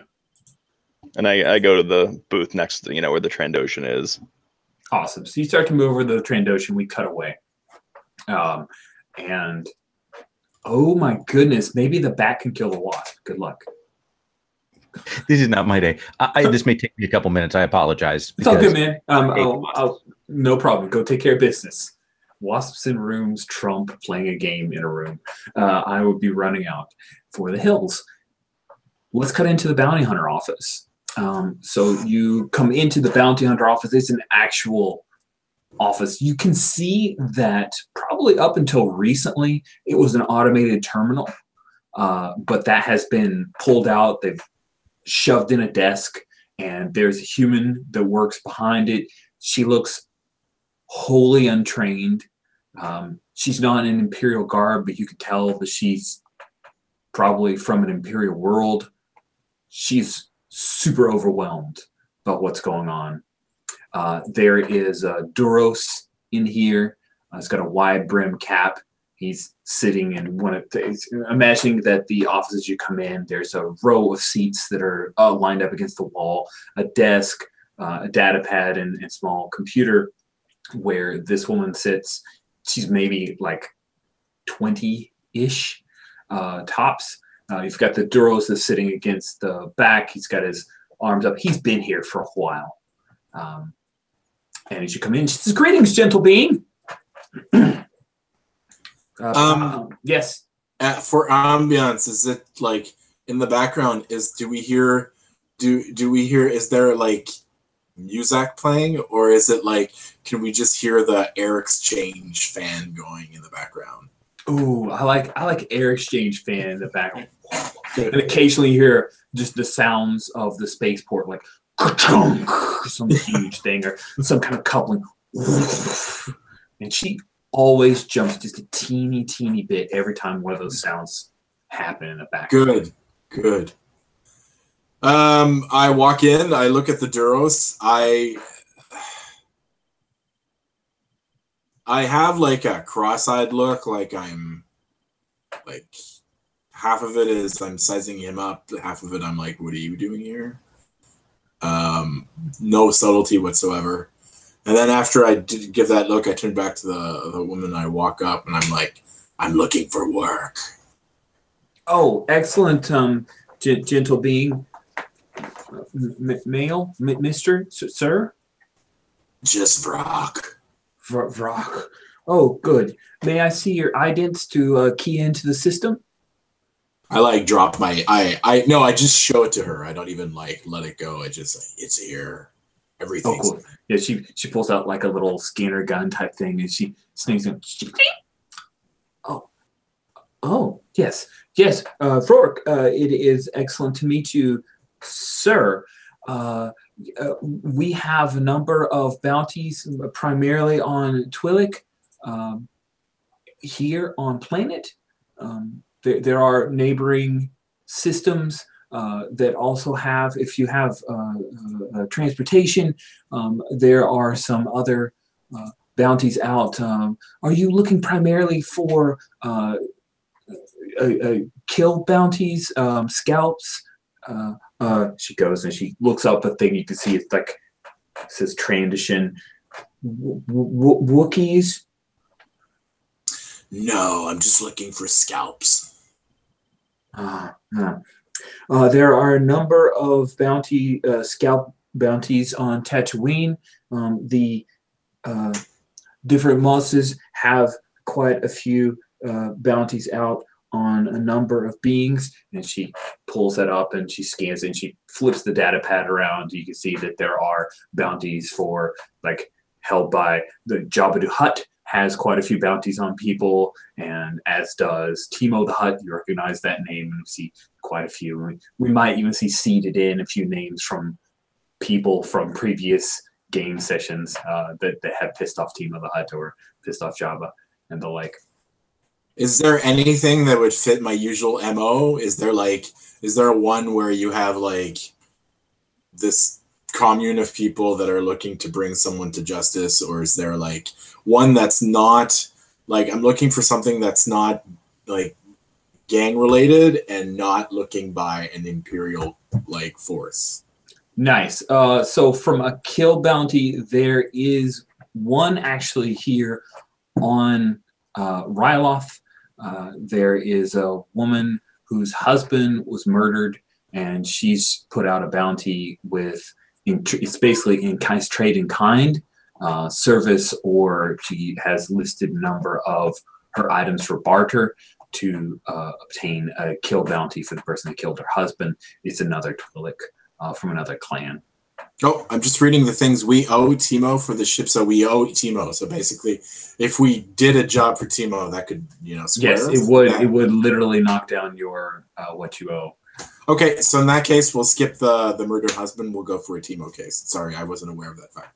No, I should have volunteered that information. I'm glad Matthias is on the stick. Yes, so there is actually on Tatooine, most of those have been snatched up and are currently in queue. Like those are bounties that are out, but there are folks who have claimed them. For what he has here, I'm going to take a quick glance at the bounties that you would have access to. I would say that Timo would have a bounty on in the Rishi system, which is located, actually, it's just a quick jump. It's on the same trade route that you guys are in Ryloth. It's the next system over. Oh, nice. In the Rishi system, there is a bounty on a person who has swindled. Basically, it's a death.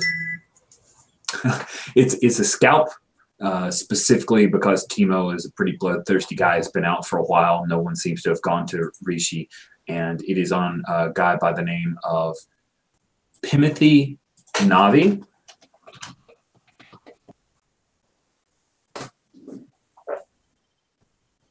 Okay.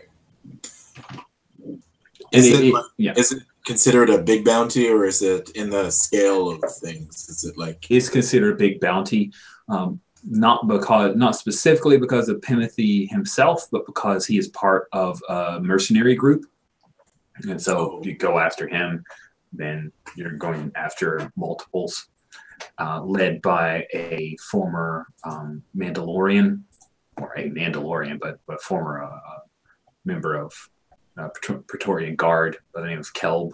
Oh man, that's pretty bad. Yeah, that sounds like a good deal. It is definitely a healthy bounty, though. I could mark off a couple ticks on your views of what you guys owe. And maybe it would count as 2 payments on your ship. There you go. And maybe he wouldn't come after us and kill us anymore for like a couple more weeks. Maybe. Who knows? Clear that debt fuse. Yeah. Okay. I'll pick up that one. Can I still roll my bounty move? You should. I have a plan. Well, I have an idea. Awesome. Cool. So when you dock somewhere and check the bulletin board for current bounties, roll a volatile. So 2d6. And yeah, we probably should have led with this, so thank you for the reminder. That's okay. It's our first time playing this. Okay. No one has claimed orange in the dice? Doesn't appear so. Perfect. Okay, let's find out. I get a 9. Cool. On a 7 to 9, you take what you can get. You hold 1 lead. At any time during a contract, you can spend a lead to say someone present has a bounty on them. Ask some questions, and you can spend extra leads to answer the questions yourself. So. Okay, good. Then I'm going to stalk the alleyways to find a criminal. Interesting. Cool. So we will cut away from you. We can cut away and then come back. Yeah, that's it. Yeah, we sure will. Captain, so you were headed, sorry, refresh my memory. The wasp thing threw me off. You wanted to... I got to go get that bonding agent. I got a droid with me. We're going to go talk to this McCube, right? That's the guy? No. McCube. McCube. Yeah. Yeah. McCube. Okay. Oh, gotcha. Okay, that's a good way to start off negotiations. Yes, the great choice made for Nakub. So you headed to Nakub's. I'm just gonna borrow the kind of look for the Tordarian, whose name I can't remember from the prequel. So junk shop, right? I'm not going to use pit droids. I've overused pit droids. I love them so much, but I'm not going to resist the temptation of pit droids. A lot of R units, R4s, R5s. The R5s are a little twitchy, but he's tweaked them a bit. And you see a Rhodian who is working. This not like he doesn't have like a counter. It's just a big open area with a bunch of junk. Why would he have a counter? He's got a data pad. He's got a set of robes on, but then a heavy utility belt. And you can see he does most of the work himself. And there are a few other smaller Rhodians that kind of skid around. They're all probably like 8 or 9, but it seems like he's employed them for work. And they all seem to be his children. It could be good. Could be bad. Could be. You come in, you say, so, what do you need? Well, I will pull out the little data pad and I will push it across to him. I need this. Bonding agent. He's cross references. You can see he pulls up a little, he's got both hands, right? He's thumb spanning through all of his inventory list. Says, I have enough to make this quantity, though. Got a lot of orders going on here. How much time do you need? How much time do you have? Geez. Well, this place is kind of a mess, so I'd really like to get off of this planet as soon as possible. Ouch. I live here. I know, but you know, it's I imagine it was better before things changed.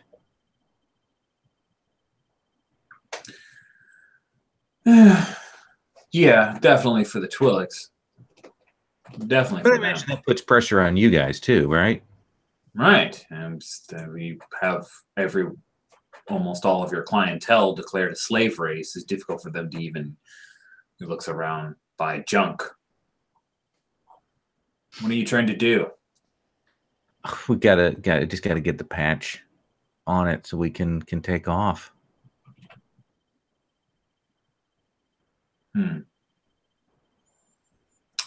It's going to be really expensive for me to bump all the orders I have. The local customers, they come back, the ones that can afford. You understand? You say you're leaving. That seems fair. You're being very straight with me, so I appreciate that. I am. So one of my things is the ability to kind of pierce through lies and confusion with advantage. So I wanted to see. I want to see if I can get a sense of how much he's telling the truth, how much this is a negotiation position, that kind of thing. Nice. Oh, by the way, you can. I see where you had discharge suggestion. You're good. It's not discharged anymore. Okay. So Yeah, there was another thing where I'd taken some stress and now it's cleared. So I don't know what that's about. Yeah, someone cleared your stress? Yeah. Did you do a calamity? No, I didn't get to a calamity. I was building up towards one. Oh, well, bring it back. It must have been accidental when we were making some tweaks to the calamities and stuff. So, well, I'll get that set in a minute. Yeah. We'll worry about that later. Cool. So let's see. You're using the Sage gives me advantage. Gotcha. Piercing lies. Awesome. So why don't you? I guess you're trying to scope him out. Yeah, I think that seems. Well, no, that's an. No, those questions don't really apply. You could be rolling calculating as you share expertise, trying to read if this negotiation is something that. Yeah, that seems fair. All right. Roll calculating and rolling with advantage. Okay. Calculating is a 0. I'm going to roll all 3 of my dice go. Did someone clear dice? Oh. It happens. Yeah. That's okay. Let me just get Sorry, I cleared the dice because I thought it was too cluttered. Maybe it was too cluttered. I apologize. That's okay. Yeah, no problem. So that's an 8. Okay, an 8 flat. With a 7 to 9, you can ask a question, which I think I know what the question is, and the Space Master will give you an interesting answer. But it's up to you to make it useful. Okay. How much is he lying about this, and how much is he being straight? He is not lying about the motivation that he has. He's not lying that is a motivator, that the person who says they're going to leave want to hit them with the highest price if you've got to bump down and possibly piss off your routine and regular customers. However, he's also trying to hold you here for some reason. He's lying about that. I say to him, I kind of lean over and I say, I would very much like this. And I would very much like for you to not pull any shit with me on this. And I say, I've seen younglings go down.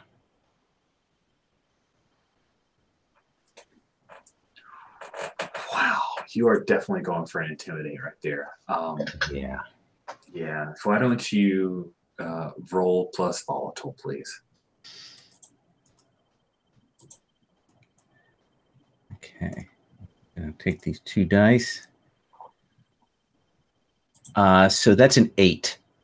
On a 7 to 9, that can either force you to follow through and suck it up, cave in and do what you want, or choose to do some other stuff. So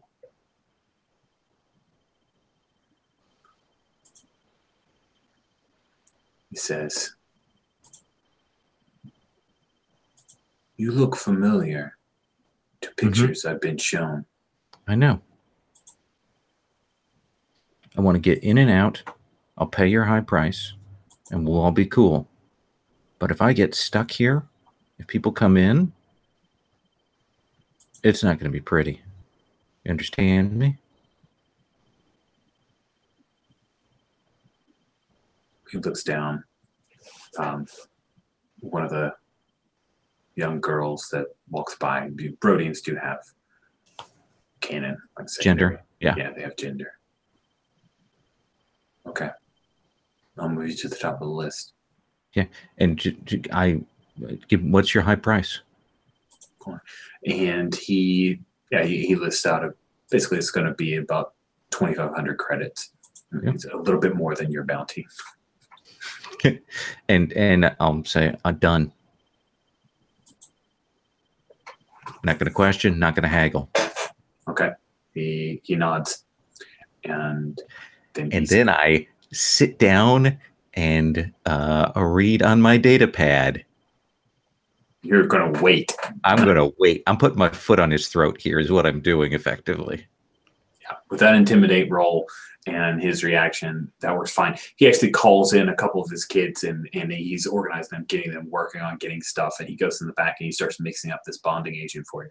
The amount that you're asking for, it'll take a little bit of time. Okay. So we cut back to the approach to the transition. I just love that really what Trey does is just, he's like a bouncer for hire. Really, if we've realized, this is the second time that there have been problematic customers. This is just a thing you end up doing. It's like your second job. So the transition looks up at you. You know, all I want is my own little liquor, and you know, they force me to work for it. And he says, I like this one. This one is nice. The dancer? That one, slow. This one, good. He's got, he's leaning back in his chair. It's one of those, like, rounded chairs. And he's got his big hunting rifle kind of propped up. He just lays his arm along it. It's an obvious, like, I have a big gun conversation. Yeah, and I you know, reach into my pocket and take out a couple creds and just toss them at him. You know, not on the table, like to hit him. Like, go find yourself another booth. Nice. Or we're gonna have a problem. And I look back towards Addie. Ooh. So yeah, yeah. What are you doing? I'm standing to the side behind Trey, like not really looking at him, but being like the towering presence behind Trey, so he can act all casual. Go get out of here, right? So when he looks up and maybe wants to object, he sees my posture behind Trey. So I want to leaning on him. Mm-hmm. Exactly. Sweet. Yes, and that's a 12. Oh my goodness. That is awesome. Sounds like you're trying to intimidate, right? I mean, you start off with a little bit of credits, but with what's the credits were just like the setup. Yeah. Nice.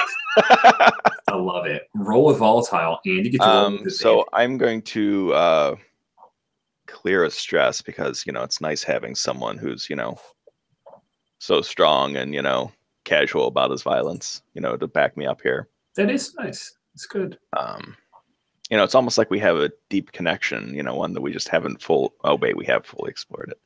Wow. So I'm going to intimidate him. Let's see, in which case I have advantage. You do. And that is volatile, which I think is my zero stat. Yep. And where do I submit there? Good thing you're rolling with advantage. Yep. But with 6 and 3, that gives you a 9. And that gives me a 9. Yep, 7 to 9. He can either cave in or force you to do, and he stands up. Grabs his gun, he stands up, slips it up. Like he's strong, right? So he just pulls the rifle up and then catches it where his hand, he could drop it and fire. It's a big gun, so it's more of threat, then he's actually immediately going to shoot at you. And he says, "No, you go. You go. I keep your credits. Give me that nice blaster." I move forward and basically insert myself between the two halfway and put my hand on his chest. He looks down. "You want to lose fingers?"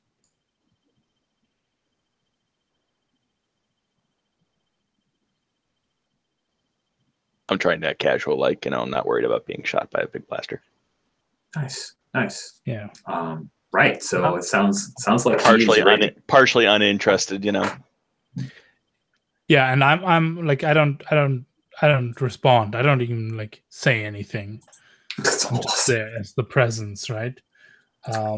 If he does go, Stoic Wall might trigger here. Like if he goes on the aggressive here. He is going on the aggressive at this point. Okay. Yeah. So you've got your hand on his chest. He says you want to lose some fingers. You don't even respond. And he's going to shove you back and try to bring his gun around to bear.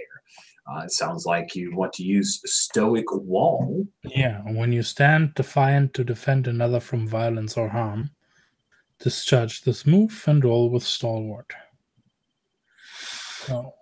Nice. All right. Ooh. That's a 6 again. No way. Yep. Okay, so the good news is you get an XP. Yeah. Just so you know, that's good news. You're in his face. He basically he brings that rifle around and he hits you, but he discharges the blaster rifle. You're going to take 2 harm. What do you do, Adian? You have any armor? I think you do, right? Yeah, but I don't actually want to use it. I think I catch his he pushes himself free, pulls out the blaster.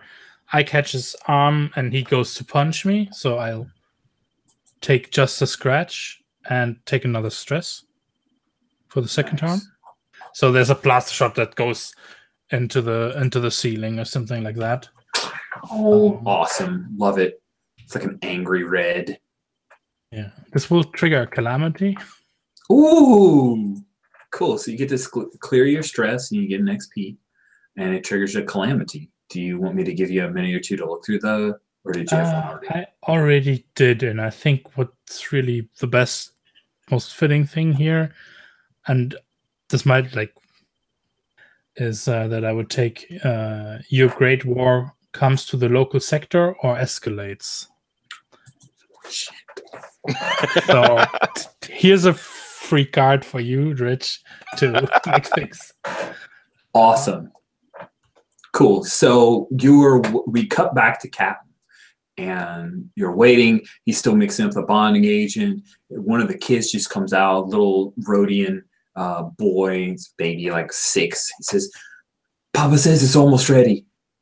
And so it's almost ready. "Do you want this?" And he offers you up like some kind of bar of some kind of food bar. And then your comm bleeps with someone trying to reach out to you. Captain.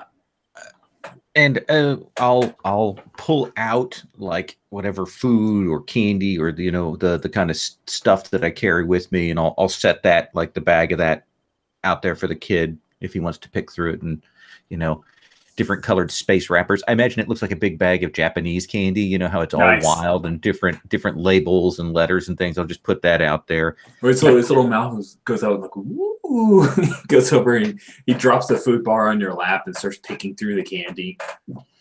If you want to pick out some for your brothers and sisters, go ahead.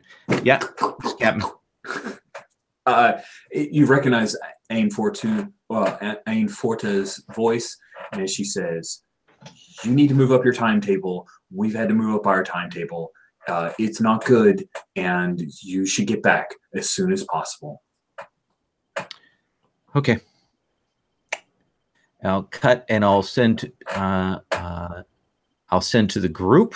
I think I call. I'm going to try and get a hold of Trey. Probably doing that. Addie's probably watching him. So I'm going to call Vrork. Nice. Vrork, you have cornered a Bothan, a skeezy-looking Bothan, in an alley. And you're, I don't know, like you have control over him. If you want to spin your lead, you can. But yeah, you caught this guy, and that's when Captain is reaching out to you. Bothan's got his hands up. He's like way shorter than you because you're freaking Franderson. Okay, so the phone rings. I let it ring for like 2 rings, and I'm like, I just want to know. Wait, what? Sorry, it's been a while. What was I trying to find out again from the captain? I don't know. What did the captain have you... about what the bounty levels and if there's anybody actively after us. Yeah. Nice. Okay, so I've got like the phone's ringing, and it's like, just tell me if you've heard anything about this bounty. I'll go easy on you. If the information's really good, you might just go on your way. Oh, they know there's a clone. They know there's a clone on the crew. Captain Race Green. He's put on his personal stake. Get the clone. Okay. Some female captain. That sounds sufficient. And then I just like whisper in his ear. It's like, if I catch you again, you better run. Trandoshans work better when they run. And I let him go. Nice. The Bothan runs into like a trash can and almost falls over it, and then keeps running out of the alley trying to get away. I pick up the comm link, and I'm like, yes. Okay, so next time, how about answer early, because we got a sitch.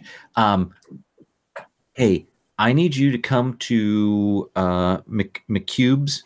I can't pronounce it. It's Rhodian. Anyway, I need you to come here and join me because we got to get out, and I need some muscle. Do you know where the other 2 are? No, they're probably still lounging, I think. Okay. Great. Get over here because we're gonna have to bug out like fast. I'll do my best. Okay. And then I will call on Addie's comm, and I call the number or the thing that activates like the ringtone or whatever the beep that is the get the F out of Dodge ringtone. Carking trouble coming. Dun, dun, dun, dun, dun, dun. Oh, that's lovely. Sweet. So it cut and that happens in the middle of a bar fight. Yes, that's perfect. That is perfect. So yeah, you hear that ringtone, as it were. You hear that from your comm unit as the Trandoshans reach forward. He's grabbed your shoulder. It looks like he's going to try to go hand to hand. Trey, what are you doing? I think I'm still trying to impress the Verpine. I sit down at the booth. Yes. Well, I'm going to sit down and just, leave my blaster on the table. Well, I like go for him, but he ducks and I hit someone else. So there's a domino effect happening behind you. Sweet. Yeah, you slug an Aqualish. Yeah. And starts pushing. So this bar fight starts to break out. And then, we're kind of cut between all 3 of the groups that we have right now. We hear an explosion, a second explosion, a third explosion, and a 4th explosion. Just pop, pop, pop, pop. And it is loud. And you actually feel the ground shake a little bit. And the lights and spungles flicker. And no one has No one is entirely sure what has just happened inside Spunko's. So that definitely puts a sour note on the fight as the Wookiee bellows out, "Everybody out! Get out!" So we'll say that, Rourke, you were headed back. You're almost to the junk shop. Captain, this happens. Rourke, you're outside. You get to see it. Half of the LEO is gone. 4 perfectly timed explosions just took out the left half of that LEO. The LEO, it took up a city block. Sorry, what's the LEO? Sorry, Law Enforcement Office is basically the garrison that was set up here. I should have used the term garrison, but the garrison that was set up here was basically permacrete was kind of poured in, and they built this 3-story block-sized area for people to be housed. The big shit just blew the hell up. And in reaction, you see there's some stormtroopers that are rushing out. And from the spaceport, there is an ATST that has started walking towards the garrison. So that's what's going on, Rourke. What do you do? This is a local matter. It has nothing to do with me. I run to the shop. Nothing? Not that I'm aware of. I'm not aware of any of this business. Rourke, you enter the shop. Captain, you see Rourke, your transition buddy, and you heard that there are, across the comm link inside this shop, there are alerts pinging like crazy on people's data pads. And what are you doing, Captain? I am sitting, and I'm, once the kids have picked up all their candies, I have a certain amount of J-word calm that I have. That was the move I picked up last time, was a kind of a discipline thing. I realized that there's nothing we can do unless we get this bonding agent. So I just sit and wait. Nice. Calmly. I act for the kids. They see me like, clearly this adult believes there's nothing going on. So it must not be all that bad. Nice. I like it. I like it a lot. So you keep calm. The kids keep calm. Nakub comes out. He's got a little, like, sorry. I started to say he's got oh shit, I can't remember the word. Like a thing that you use, like a dolly. A dolly, that's the word. I knew there were 2 consonants side by side. And I'm like, no, holy crap, sorry. So he's got a dolly, and there's this canister of the stuff that he's cooked up. And he brings it out. You've already paid, and he says, "Here you go, Captain." It looks up at you, transition. It says, "No trouble, no trouble. I don't remember any of this. Listen, the garrison is under attack. You should go." Yes, we should. I say yes. Myself and my Trandoshan friend are going to leave. Let me pay you. Here are the creds we owe you. Thank you very much. Pick up the bag, and I will leave calmly. Nice. The second we're out the door, I'm running. He says, as you start to leave, like you're almost out the door, and Nakub says, "My cousin Daryl was wrong about you." And he just mentioned your former crew member who probably has bad-mouthed you to him. Nice. A lot of people are wrong about me. I know, until they're right. So, yeah, you head out towards the speeder. We cut back to Addie Hin. The transition, he doesn't care that freaking Wookiee has yelled for people to get out. He wants to throw you to the ground and smash you a bunch. So that's what he's in the process of trying to do. What do you do, Addie Hin? Well, so first I finally noticed the blinking beeping, and I'm like, oh, and there's like still like dust falling. I see him like come at me, and I'm like, I want to look for Trey, but that's not enough time for that, and I try to duck under his punch and shoulder him, and like right into his sternum, to get him like kind of out of my way. Yeah. Nice. Let's enter a firefight then. Go ahead and roll with volatile. Yep. Let's see how this goes. That's an 11. Nice. Cool. So with an 11, you exchange harm. He's doing 1 harm to you. And you get to choose 3 of the options there on firefight. You see the move? Yep. Okay. Awesome. Yeah, I think what happens is, I shoulder, I duck underneath his blow. I ram my shoulder into his midsection and basically pick him up and toss him over the bar, which is you're able to disengage and take a moment to recover. Nice. I don't actually want to recover, though. I want to, or maybe this is better as you make advance. No, I hold a position. Like I want some room here. And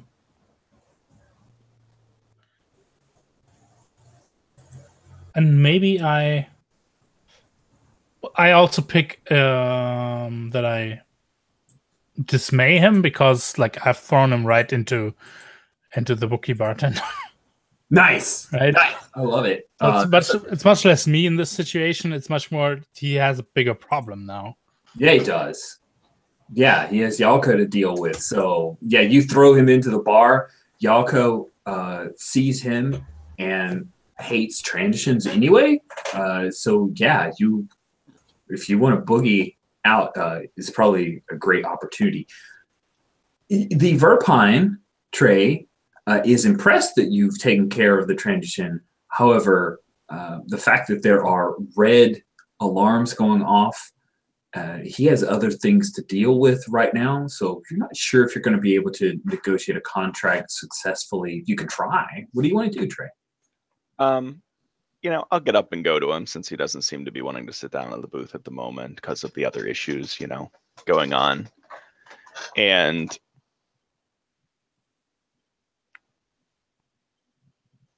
not thinking about contract at all. I pull out one of my better cred sticks, my liquid assets, and I'm like, I could use some high quality spice and some hallucinogens for my friend here. Motioning over to Eddie as he toss, and I think that's the point where you see him, toss, the Trandoshan over the bar. Nice. I think that sounds pretty amazing. You're using liquid assets, so I'm gonna say he says, "Come in the back, yes. Come in the back, yes." He sculpts down and starts to head towards the back and behind the bar, where you see the Yakai is slamming her fist into the transition. Does look like she's going to kill him, but she's going to beat him absolutely senseless. Addie Hen, there are the spacers are all leaving. They are going out of this place, probably heading towards their ships from the chatter that's going on. This place is start to vacate. The Twi'lek dancers, a few of them are just standing around. The red Twi'lek, however, you see that she has moved over near one of the booths and is keeping an eye on the door. Yeah. So I take this in, and do I still see Trey? Because I would be following Trey too. Yeah. You can follow Trey back into the office. Yeah. That's no problem. That's where I would head. Awesome. So you head back into the back office, and the Verpine, he has a small safe. And with what you've bribed him with, he keys open the safe. He's muttering to himself, "It's good to have it. It's good to be rid of this anyway. They're really going to lock down. You have any idea what they've done out there?" No idea. And I looked at Addie, like maybe he knows. Someone attacked the garrison. Oh, that's unwise. Heavy ordnance. This is not good. Not good at all. Like, Yeah, we should take this and be going, Addy. Yep. He pulls out a few bricks of some really primo spice, and he passes your way. You basically paid for it. As you guys are taking this, you hear blaster shots from the inside of Spunko's, like out of this manager office and like the main area, followed by more blaster shots. And the Verpine looks around and says, River entrance. Back exit. Back exit. Thank you. Yeah. I think that's where we head as soon as you've got the stuff. Yeah. Cool. You guys step out into the alleyway, and across the alleyway, 3 swoops zip past, and you think you may recognize the one in the end is Anforta. And one of the middle ones had another, like an extra passenger, a Twillick, who looked like he wasn't awake. And they take off past you guys, and they go up and over a building, and they're making a beeline for the desert. You hear the ATST that's going on. I need to get to the speeder fast. It's going to be hot here in a moment. Yep, I will run with you. Yeah. Cool. So you guys are running through. We have like a longer, wider shot. There are a couple of freighters that have taken off at this point, heading towards space.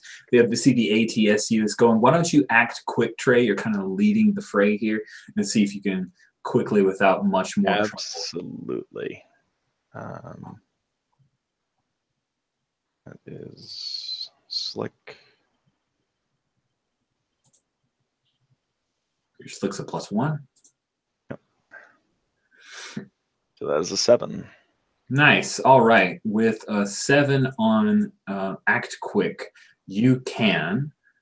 You're off balance or rushed. You have disadvantage on your next roll.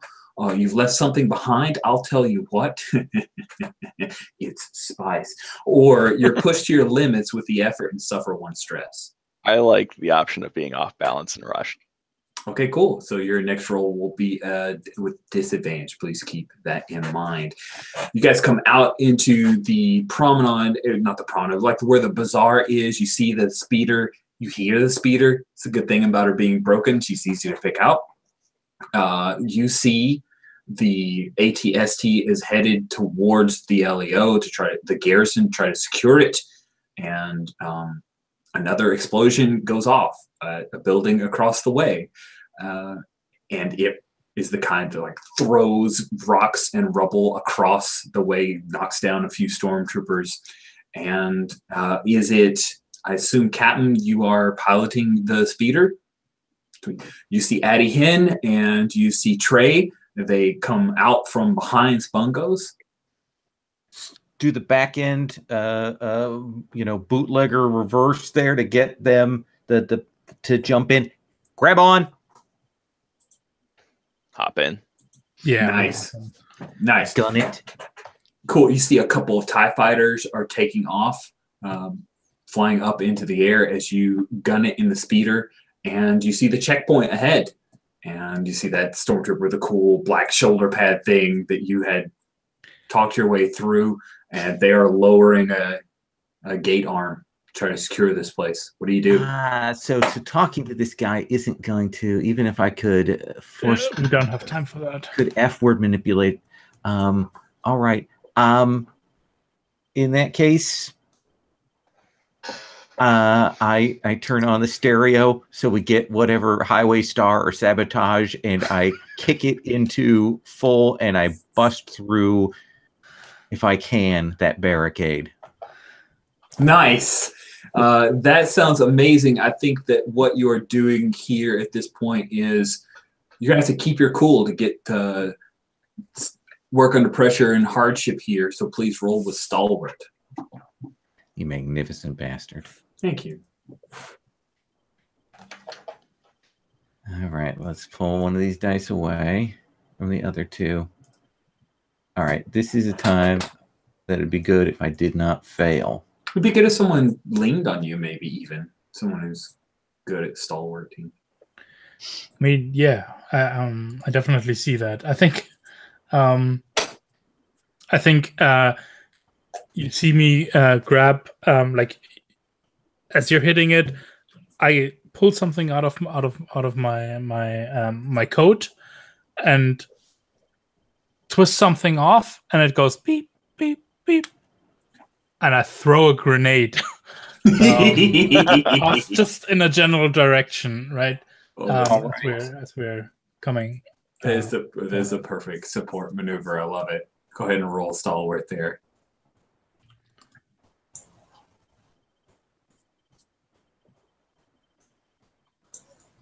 That's an 11. Nice. Wow, you are good at that.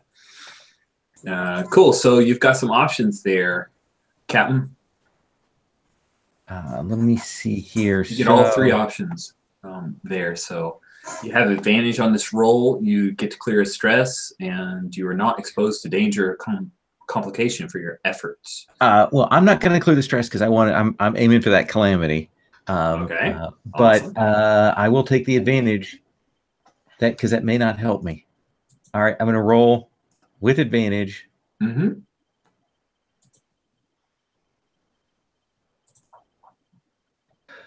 Mother. Yes. 11. Oh wow! Boxcars. First time ever. You push the throttle forward. The speeder picks up speed. Both stormtroopers pull their blaster carbines around. I like if the doors, as they're shutting, it's the grenade that lifts, and the speeder like lifts up at the proper angle from the grenade blast, and we're going sort of sideways through it. Yes.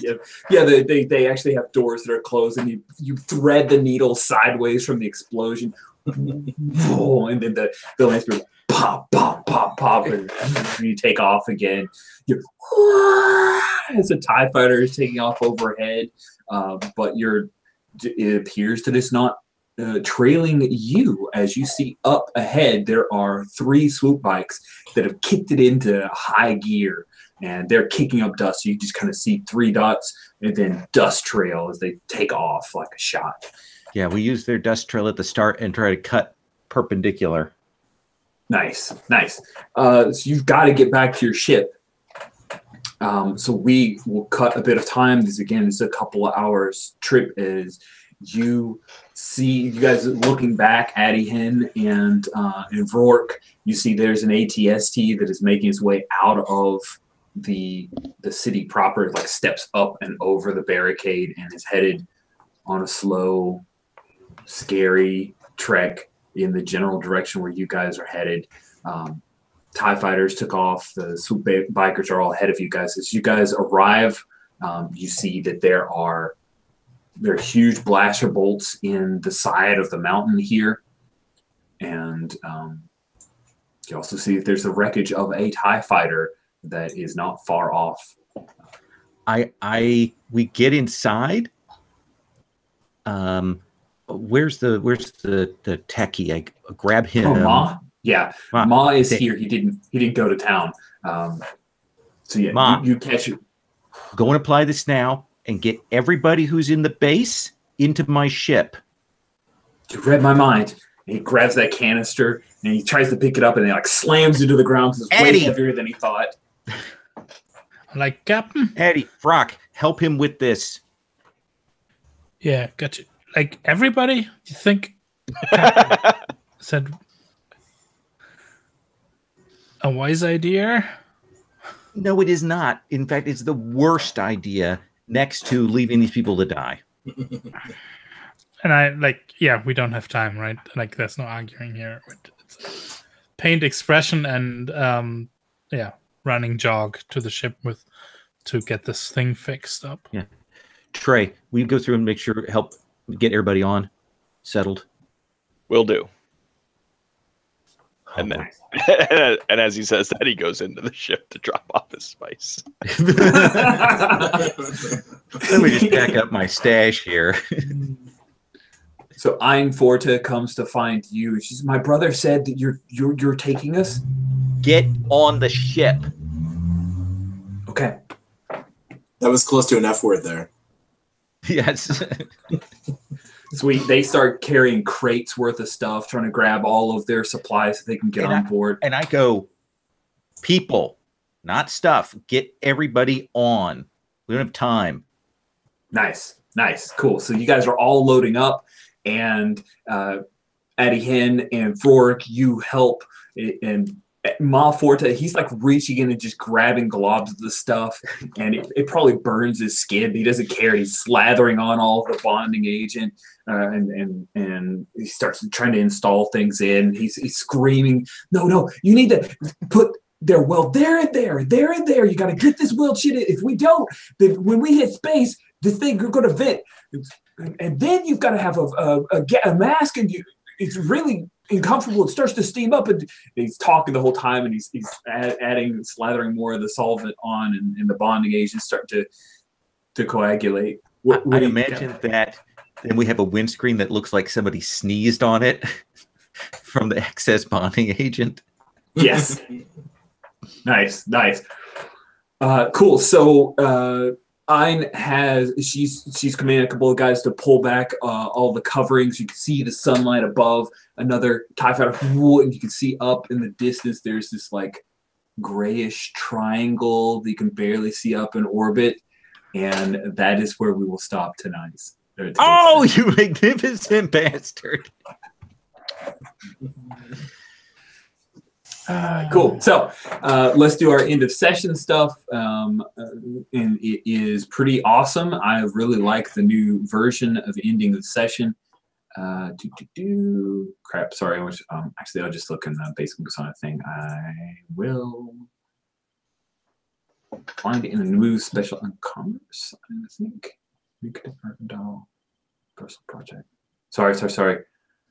On the special. Cliffhanger. There we go.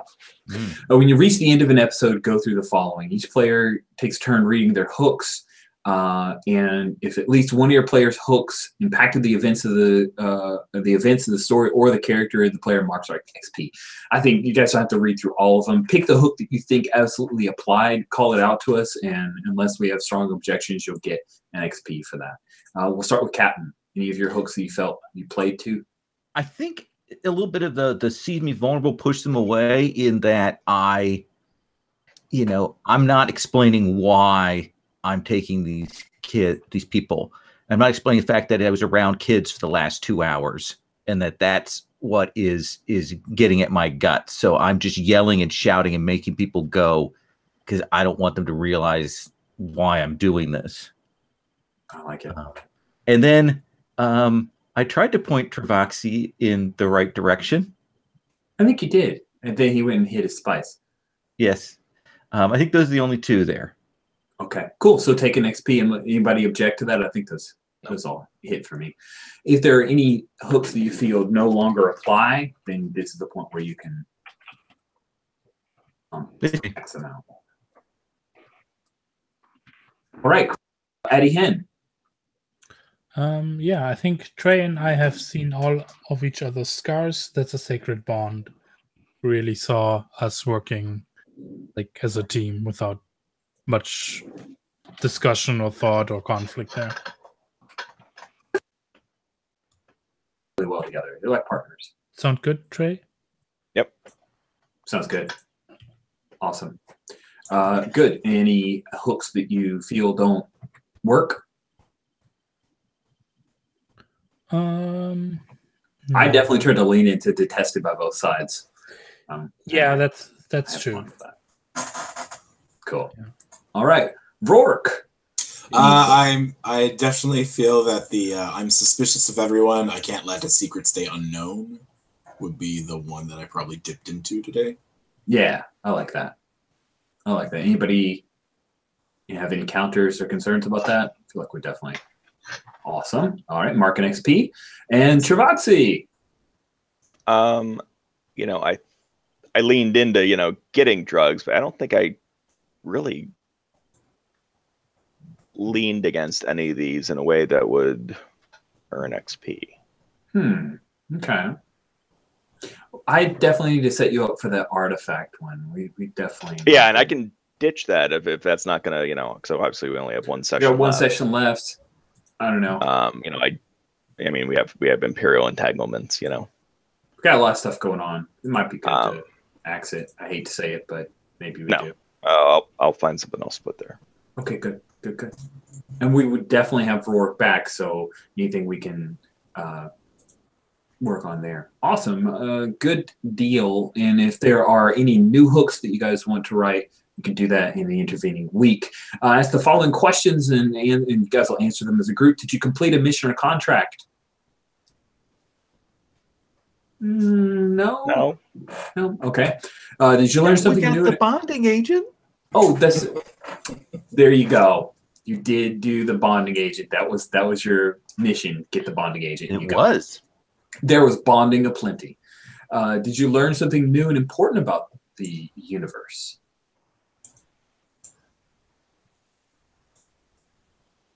I mean, we knew these people were rebels, so them doing rebellious things, I don't think is horribly new. Yeah. Agreed. Okay. Did you make a new enemy or thwart an existing enemy? We thwarted Race for the moment. Captain Race Green, he is so pissed at you guys.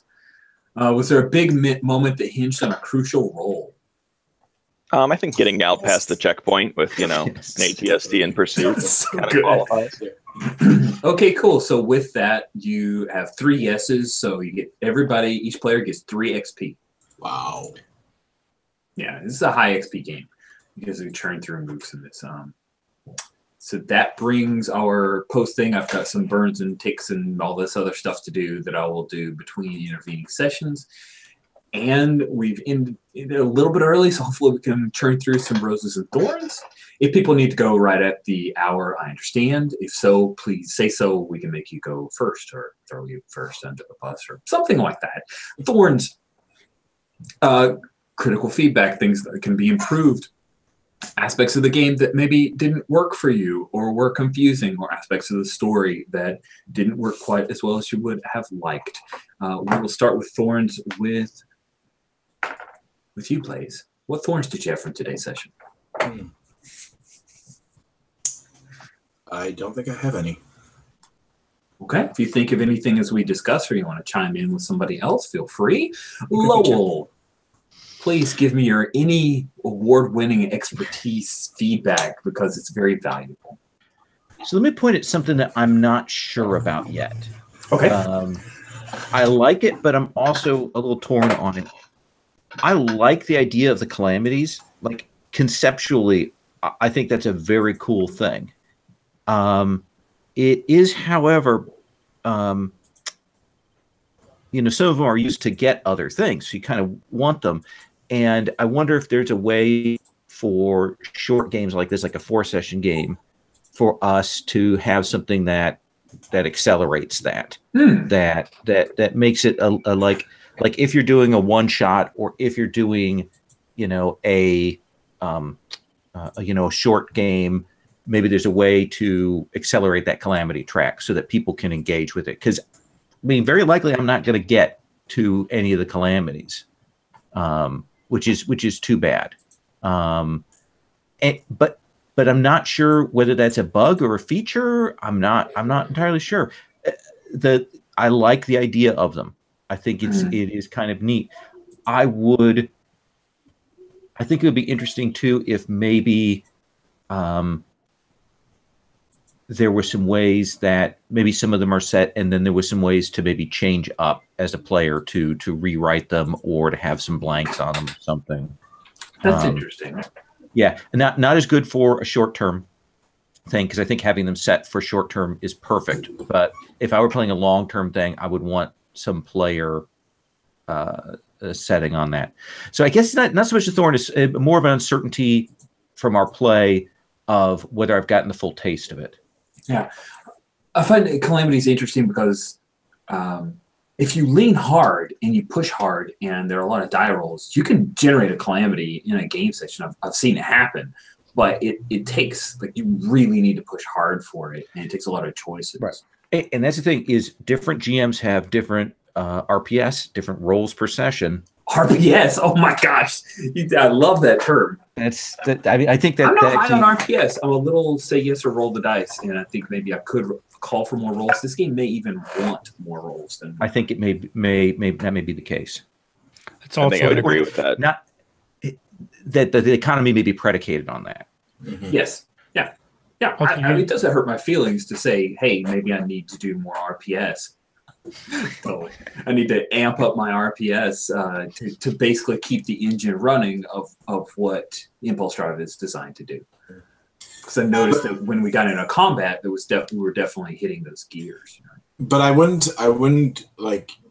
I tend to, in terms of practice, I tend to fall into this trap also of like I just let the story run, and that interaction is probably more important than that dice roll. So like, don't sacrifice that kind of like that back and forth that you have, in just for more rolls, because it's really hard. I mean, I tend to be a very low RPS person, and some of the games, Fate and other games like that, are built on it not being that way, on you making rolls a lot of the time and engaging with that economy and so on. Yeah. Also, it's all dependent on violence to earn stress. If you have a lot of act quick rolls, you can generate stress really fast.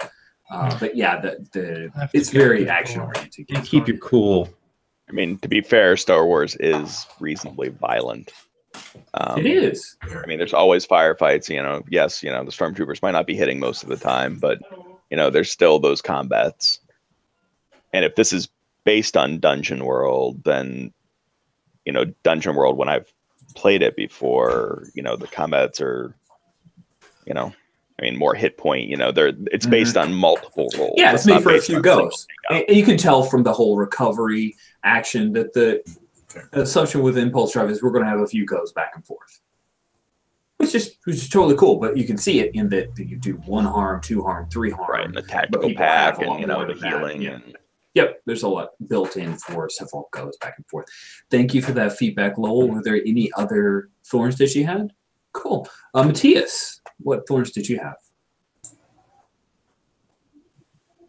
Do we lose you? I know you occasionally have camera twitchy, and I see the all-seeing eye. I feel like I'm talking to Sauron, which is mixed. It's mixed. Like it's kind of good, but then also a little intimidating. I'll skip you. Maybe having some tech issues. Steve, what thorns did you have?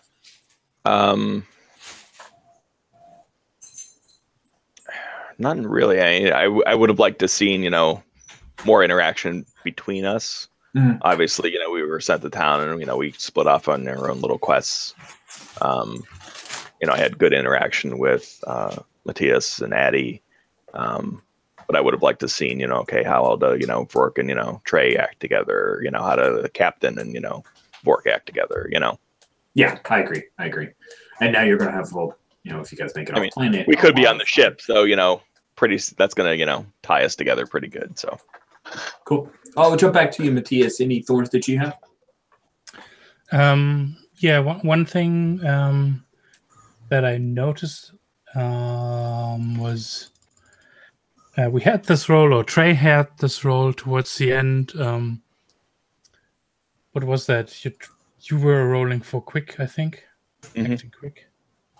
And it gives you disadvantage going forward, right? Right. Mm-hmm. I found that in my mind, that could have been tricky in a certain manner because, well, the next thing, like often that misses, like, and this is a general thing, it's not really Impulse Drive, but at least with like reading a sitch or discern realities, you get the +1 forward if you can connect it, right? And this disadvantage is now a penalty that's kind of in the vacuum of space, yeah. It's only mechanically there. That's always tricky. Like, this is not a big thing. It's just something that I noticed that I always feel like, oh yeah, that could be more elegant. Like, this is fine detail now, I think. But no, I get you. I kind of think of it like I'm a nerd. Like the thief, like you are a 3rd level thief. You get into several fights and you make level from fighting, but your thieving abilities all get better. Like that's weirdly abstract, but Yeah. so I hear you. It's like, but this is much more immediate. You go from I tried to run away from this thing, but now I'm going up to talk to my friend, and I have disadvantage there. That is odd, and making sure that it applies and feels right is potentially awkward. Something to be mindful of. Right? And maybe this connects to the earlier one, right? Stress can also just be emotional. Mm-hmm. Like you could just take stress from that on that level too. And which is one of the options from Act Quick. You can take stress, or you can choose to take disadvantage. True. Yeah. But I hear what you're saying. Just making sure as an MC or as a space master that you apply the disadvantage appropriately and make sure it fictionally. Or if the player says, "Yeah, I want to take a disadvantage going forward," it almost sounds like the player saying, "Well, and I guess you have to make me roll for another thing now." Yeah. And it's a 7 to 9. It's kind of right? like I expect the next thing to be a problem. And I need to make sure that I take that as a cue. And when I'm bouncing between several different groups, that could be something that's lost in the shuffle. And I just got to make sure that I be mindful of that. This can be tricky, right? Then you actually have to make a move, an MC move, sometimes, because if there isn't a thing, now there has to be a thing. Right. So you just told me there's a thing. Yeah, that's pretty neat. It's a really good point. And my other thing was connected to the calamities, because I basically sprung this calamity on you, right? Maybe I should have. Oh yeah, I think, Rich, I'm considering this calamity if I actually stress out in this session. So you could have been more prepared. Yeah. Some of them can be quite. They're campaign shaking. Like some of these calamities are like, and now the game's about this, which is awesome, right? It puts it in the player's hands. I hope that this calamity was satisfactory. I basically used that as your calamity kicked off okay, they're going to do this super secret mission and steal this person out to, no, they just blew stuff up and now they're ATSTs. And okay, good. That felt right. That was appropriate. Good. I'm happy because that was literally like, you just did this calamity. I'm going to amp everything up from a 7 to an 11 and push hard because now this sides of the war, the Great War, comes to the local sector and escalates. So good. Thank you, Matthias. Steve, what roses did you have? So we do it in snake order. Yeah, this is snake order.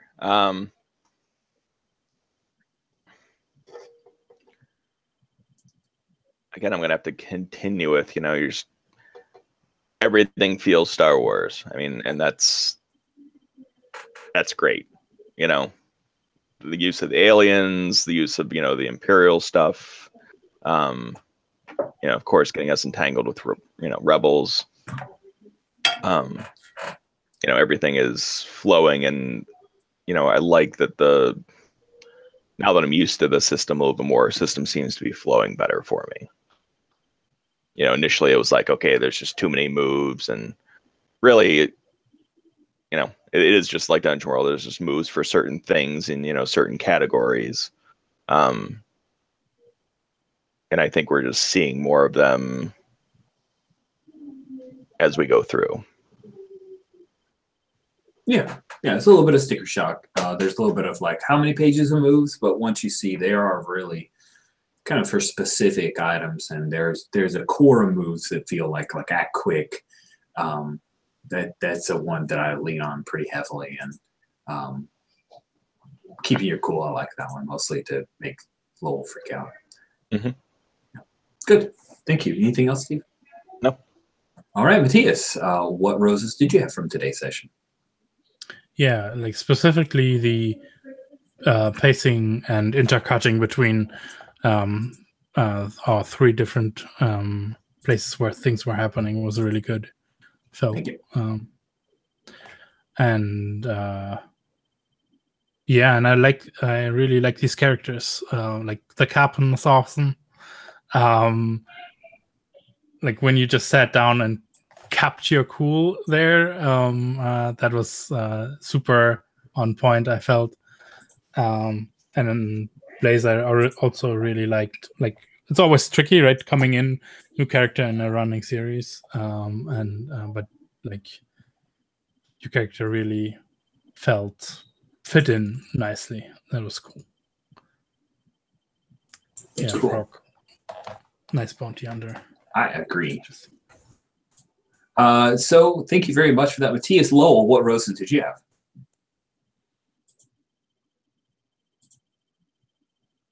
You are muted, Lowell. I'm sorry, you pulled a Sherry.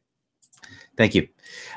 So I'll follow on what he was saying about Blaze, that, you know, it's hard coming in, and I thought you did a great job, and especially because you were like, I'm going to put myself in these scenes, and I thought that was good, because sometimes I see people come in and they're like, okay, well, I'll wait to get my cues, you know.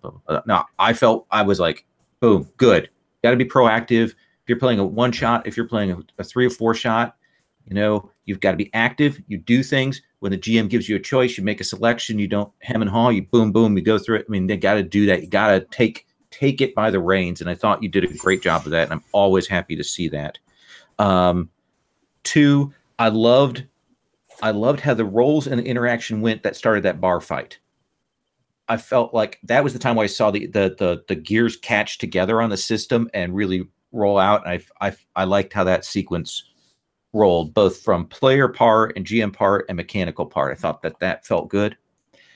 3rd, just a little thing, but Rich, you always put in any scene details, and there are throwaway details, and as Stephen was saying about them being the kind of the color and Star Wars things, but you put details in there that give us something to hang our hats on, like the kids. That was just a throwaway thing, but it was something I was able to then get a hold of, you know, and I saw that in a lot of the scenes, details that we could take in and stuff. And so I appreciate you taking the time to have those sprinkles throughout, if we want sprinkles with our role playing. So there we go. Or Jimmy's if you're in the South. So there we go. Man, this is good, man. We got RPS, we've got role-playing sprinkles. This is coming up your whole new jargon. I love this. Need to write a blog on it. It'll be award-winning. Blaze, what roses did you have from the session? Okay, well, I didn't know if I was going to say this, but I'm a huge fanboy of Lowell. Like, I've been listening. Like, Lowell is the reason I know anything about the Gauntlet community, because I started listening to the podcast a couple of years ago after reading one of your blogs. Anyways, so nice. That's like my little fanboy moment on the side. I feel really lucky to actually get a chance to play the Star Wars games, because I know they're really hot property in the community. So it's an incentive to want to come and put energy to it. I was really worried this morning because I had no idea what I was going to do as a character, as a bounty hunter. And the trick is, like you said, it's just to jump in and try stuff. If it doesn't work, it doesn't. That's fine. But you guys, again, I got to play with Stephen Matthias again. So that's always I feel very comfortable with and Rich, it's always fun to play with you. So it's the elements are there, and I find it's a very it's very proactive, and the barriers are very low to play. So that's what I really enjoy. Plus it's Star Wars, and it's just it's comforting. So yeah. It's a comfort food. I got a few roses to hand out before we close out here.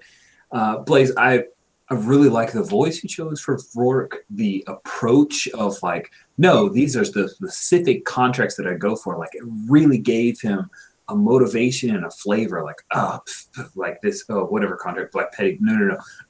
This is my thing. I have an agenda. I'm an artist, but I only do these kinds of songs, or I only play these kind of shows. And I only want the yellow M&Ms. That's just, I love that specificity. It was really, really cool. Matthias, I really enjoyed that when Blaze is creating hooks, you're no, tie it into my backstory. You're open to that. That is great player attributes, and I really appreciate and admire that. And you're oh no, this is exciting. Let's make this part of who Addie Him was. Some people want to play Precious for their backstory. I really kind of saw it as this so-and-so thing, but you were very inviting, and I felt like it enriched the play a great deal, just so we felt, oh yeah, this is good. He isn't bolted on. He is a person that we need to have in this crew. It's really super cool. Lowell, always, I throw in these little bits, and I'm how hard or mean is Captain, or does she have that heart of gold? Like I'm always testing, like, yeah. And then when they get back, Aunt Forta is going to be like, no, we have to evacuate. And nope, you're a step ahead. You're like, they're so going to have to get the hell out of Dodge because they have just screwed the pooch here. I mean, this was a young rebel cell that really, really carked up. Like they really, really messed up. And you guys are going to save their bacon, and I love that. And Steve, Trey was cool, man. Cool as a cucumber, and I love little bits of like, yep, we are all in a lot of trouble. Let me just hide my spice over here in my room. Like you know this character, right? You could play him at the drop of a hat. I really feel Trey as a solid, well-realized, interesting character that adds a certain level of like scuzziness to this group. I love it. I love it because Captain's all like, "No, we're gonna save the people." It's like, "Yep, I got some spice over here. Yeah, I got my stuff taken care of. We're good. We're good." I really appreciate that. I mean, you kicked off the game like, "Let's go to town, guys, so I can get some drugs." But town, you should go to town. Yeah, we need bonding agents. Like, the funny thing is, this character is from an original, a Star Wars character I have played in Edge of Empire. Mm-hmm. He was a master thief, and the infiltrator was taken. So I'm like, okay, I can still roll with the drug stuff because that was, a main component of the character, and just went on the more, talky side. It's awesome. I really like Trey a lot. Yeah. He's a fun character. So we've got one session left, and boy, do you guys have some trouble to deal with. This is going to be amazing. I can't wait for the Star Destroyer. Yeah. It could just be a triangle. I mean, maybe. Yeah. hopefully it's just sends down whale song or something, who knows. Awesome. Well, cool. Thank you guys so much for making time to play some more Star Wars Saturdays, and I hope you have a good rest of your day.